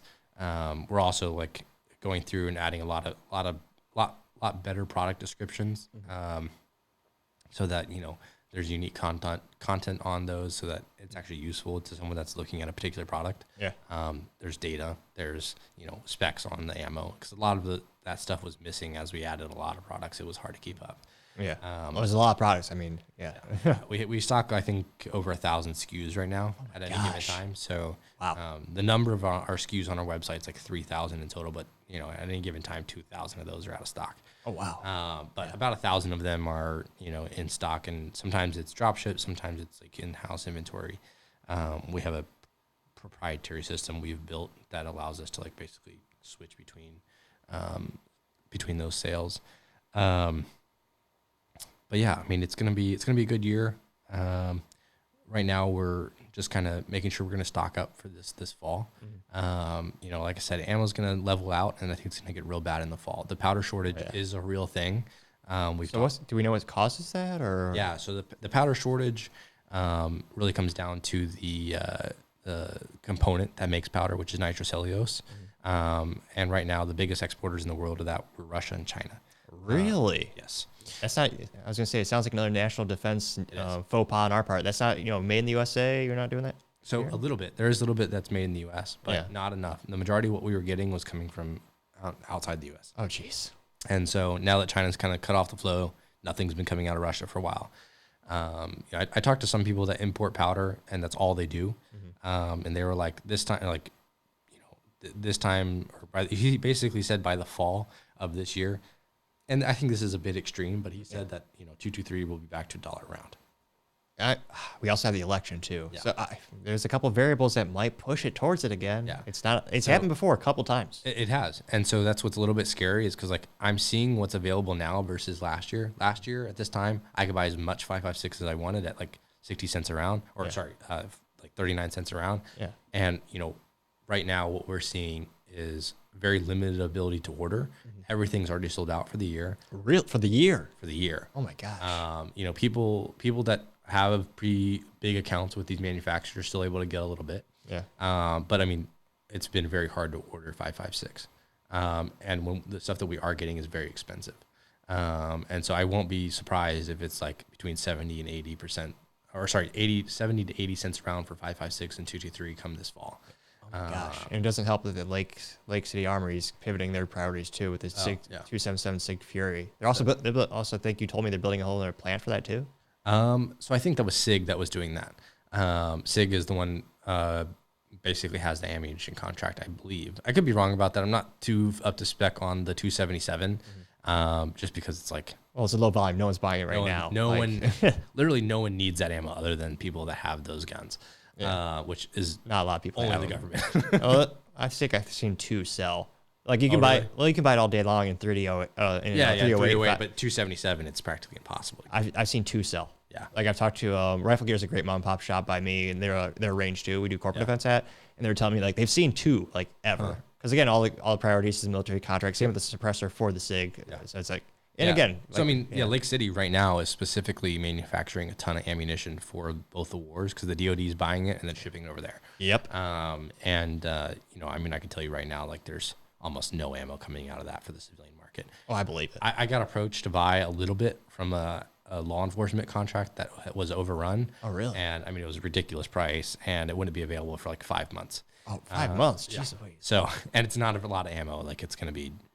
Not a lot, maybe a container or 2, but that's it. Which in the grand scheme of things of like the demand for that ammo is like hundreds of millions of rounds. Yeah.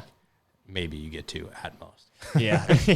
So, that's the purchasing side of things is a little bit scary right now because it's like, I want to make sure I have ammo to run a business with. Absolutely. But also like, there's some stuff that's just not available. 308, cheap 308 is just not available. Like our buy price on 308 previously was like sub 70 cents a round. Yeah. And like we're buying it at 80 right now. Jeez Louise. So, and that's one manufacturer that has that, which is PMC, and everything else is getting more expensive. Really? Yeah. I wonder why are they just making less 308? Well, I mean, it's all going overseas. I guess it makes sense. I get 308, 5.56, 9mm. All the major the NATO rounds. Yeah. The NATO rounds, those are all going overseas. And geez. So all of those are going to be really hard hit. 7.62 by 3.9 obviously is of course. One. Yeah, that's the most popular round in history too, or at least the most popular gun made by volume units sold. I believe is still the AK-47. I believe so. Yeah. So we'll see what kind of happens this fall. going into the election cycle and Black Friday, both of those, yeah. like we're going to see an immediate increase in cost pretty much immediately after that. Oh, absolutely. And so, I won't be surprised if we see from whatever the price is when it comes to like Black Friday and, election month, like, I mean, it usually goes up like 2 or 3 cents around regardless right after that, just because people sell out and they can't restock. And that's the issue right now is like there's so many people out of stock on stuff and not able to get it back in stock is that like as people that do have it in stock sell out, that's it. Oh my gosh. And the price is just going to creep up until the next person that has stuff in stock, that's where the price is.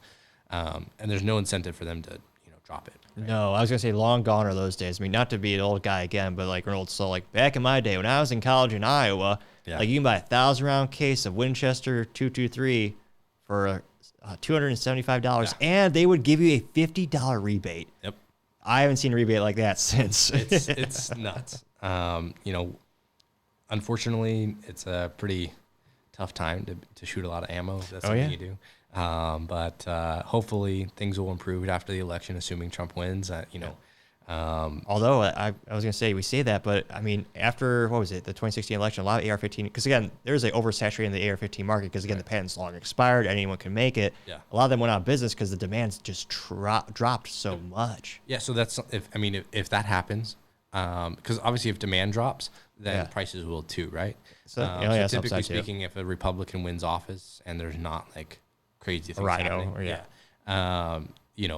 the prices will drop a little bit. So like that's a benefit for all the consumers. It's bad for us because that becomes a slump year or slump 4 years for us, which is fine. Like it's part of the business. It's a cycle. Yep. But if Joe Biden wins, Lord help us, like ammo prices are going to be nuts. Well, I'm just going to say, again, as of this recording, this might take a little while to publish, but like there's already rumors and introductions of certain bills that would increase the scrutiny and regulation of AR-15 in particular, and magazines and all that. And there are politicians who always propose ammo taxes, such as the state of California.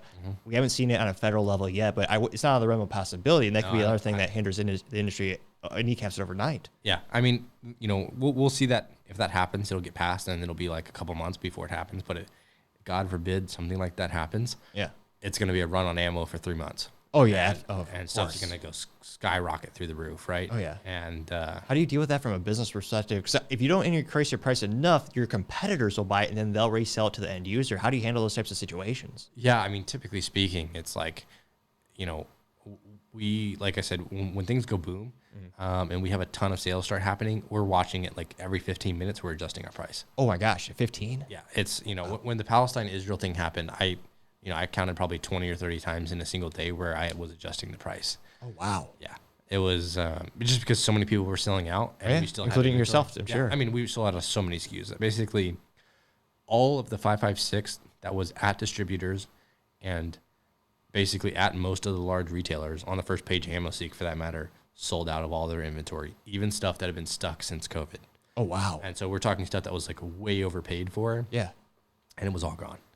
It was an incredible thing to see. That's what they said it was like at the beginning of COVID. Oh yeah, it was. And I was like, I wasn't big into like, I shot guns, but it wasn't nearly as much as I did now, and I wasn't in the business at the beginning of COVID. Yeah. But like watching that happen, pretty much within like 3 or 4 days of that stuff kicking off over there, I was like, whoa, like we got to make sure we have like a good inventory supply. We have good rolling shipments that are coming in. That way, we don't ever get caught with our pants down and we lose a bunch of money because we didn't have inventory to sell. Yeah, exactly. That was, one of the big key takeaways that we had from 2023 that we're going to try to do better in 2024. Yeah. Is to make sure that we have inventory stacked deep and that we have good rolling shipments of stuff. Yeah. So we'll see. It's gonna be hard to tell what happens. If I could predict the future, I'd be a millionaire, right? But the best thing you can do is just plan for the upside and minimize the downside. So hope for the best, prepare for the worst. Yeah, exactly. So we'll always be checking AmmoSeek because that's a pretty good tool to check and see where the price is at. As long as you have a good reference point every week or every month when you check it. That's all that matters. Absolutely.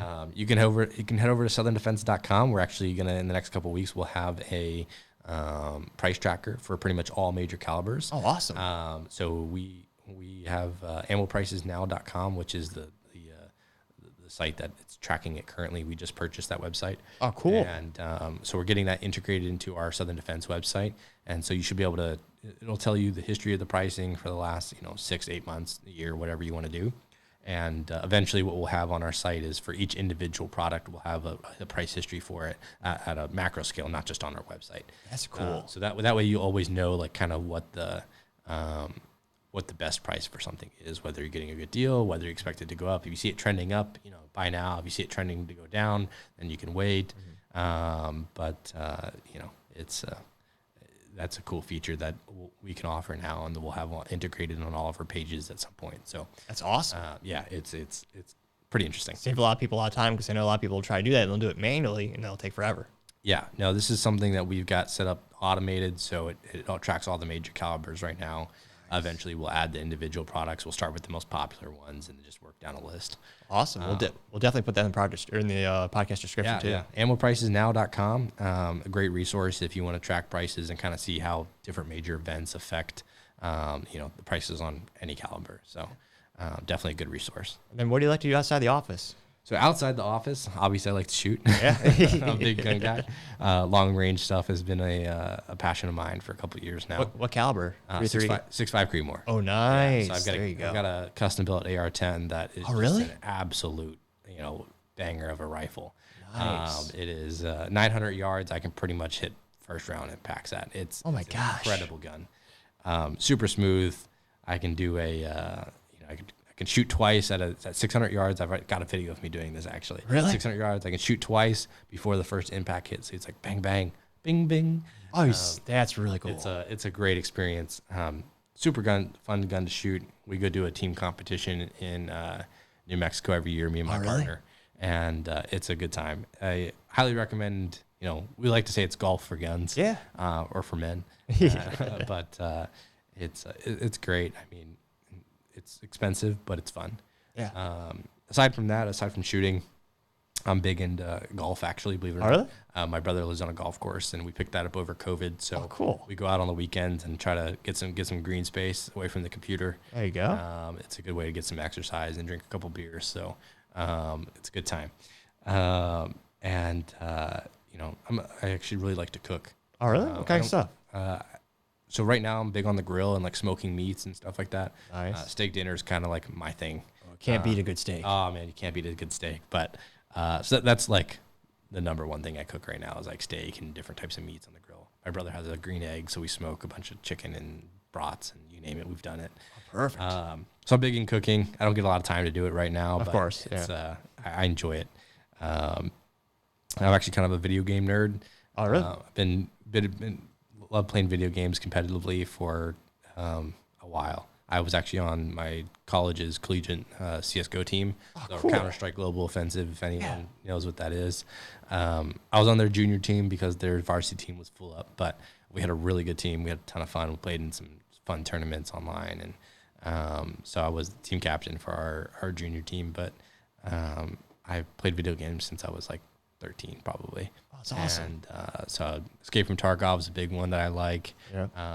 Battlefield's obviously, classic staple of the first person shooter in the world. Call of Duty. Call of Duty a little bit, not so much anymore. It's kind of gone downhill. But That was the Xbox 360. That was to me, that was the pinnacle of Call of Duty. Oh, totally. Modern Warfare 2, like the reason to buy Xbox Live, bar none. Oh yeah, absolutely. I mean, I think Black Ops was my favorite. Oh yeah. The original Black Ops. I remember that summer that it came out. Me and my next door neighbor, we binged the entire, Nuketown and zombies. Yeah. That was a blast. Oh, the zombies is half the fun. Oh, dude, it was great. That game was so much fun. So big Call of Duty guy. I played League of Legends for a little while. Oh, nice. Stopped playing League of Legends for my mental health. Yeah. Anyone that's played League knows. I do that, and then Ready or Not's a big one that we've been playing recently. Oh, really? Kind of me and my friend group. It's like a SWAT simulator, basically, but that's really fun. Those are the big ones that I've been playing a lot of. I don't get a lot of time in my day-to-day, but when I try to unwind for a couple hours, that's kind of my go-to.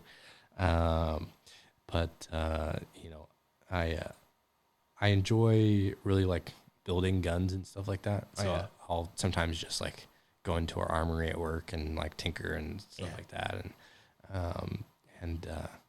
I hang out with my dog quite a bit. I've got Yeah. I've got an 8-month-old Aw. lab, and That was the cutest. yeah, she's great. She's a good dog, super sweet.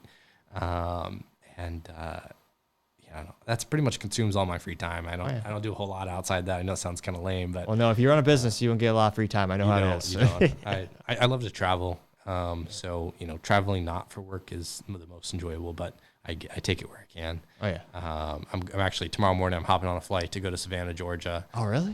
For a trade show for work. But Oh, very I've never been to nice. Savannah. I've never been to Georgia before, so I'm actually looking forward to spending some time up there. So There's a lot of good companies there. yeah, I was going to say, off the top of my head, I know you got Glock, you've got Daniel Defense. I think HK has an office there too. yeah. There's a lot of Samir in companies there. Georgia. There's like a hub for import and stuff there. So there's a lot of people that have stuff there. But Savannah is supposedly super beautiful. Great And, food, I've heard. Yeah, I'm looking forward to eating. I love eating probably more than I like cooking. So that's that's pretty much how it consumes most of my time. Is I spend probably 95% of it working on the business, and then maybe I get a little bit of time to hang out with the fam and cook and play video games and whatnot. But we go to a lot of like shooting events that we get asked to come out to and bring out the guns. So it's always super fun. But yeah, it's pretty much my outside the life work or outside the work life right now.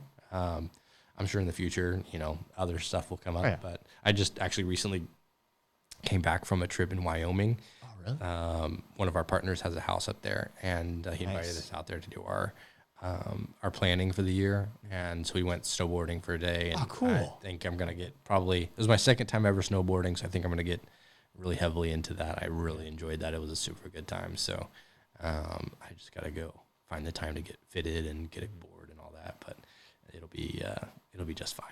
That sounds awesome. Yeah, I'm looking forward to it. It's gonna be a good time. It's going to be a good year. Yeah, it's gonna be a good year. So Absolutely. as long as ammo doesn't just dry up completely, we'll be all right. Exactly. So, but yeah, I mean that's pretty much the rundown of our business, and it's a tough business to be in, specifically for ammo, but we make do. That's awesome. So, Well, Nathan, thank you so much for coming on the show. I appreciate it. thank you. Thank you, everyone, for taking the time to tune in. Don't forget to click that like, subscribe button. Also, don't forget to take the time to tell your family, tell your friends, tell your coworkers, heck, tell your enemies, tell anyone and everyone. Just stay safe and have a great day.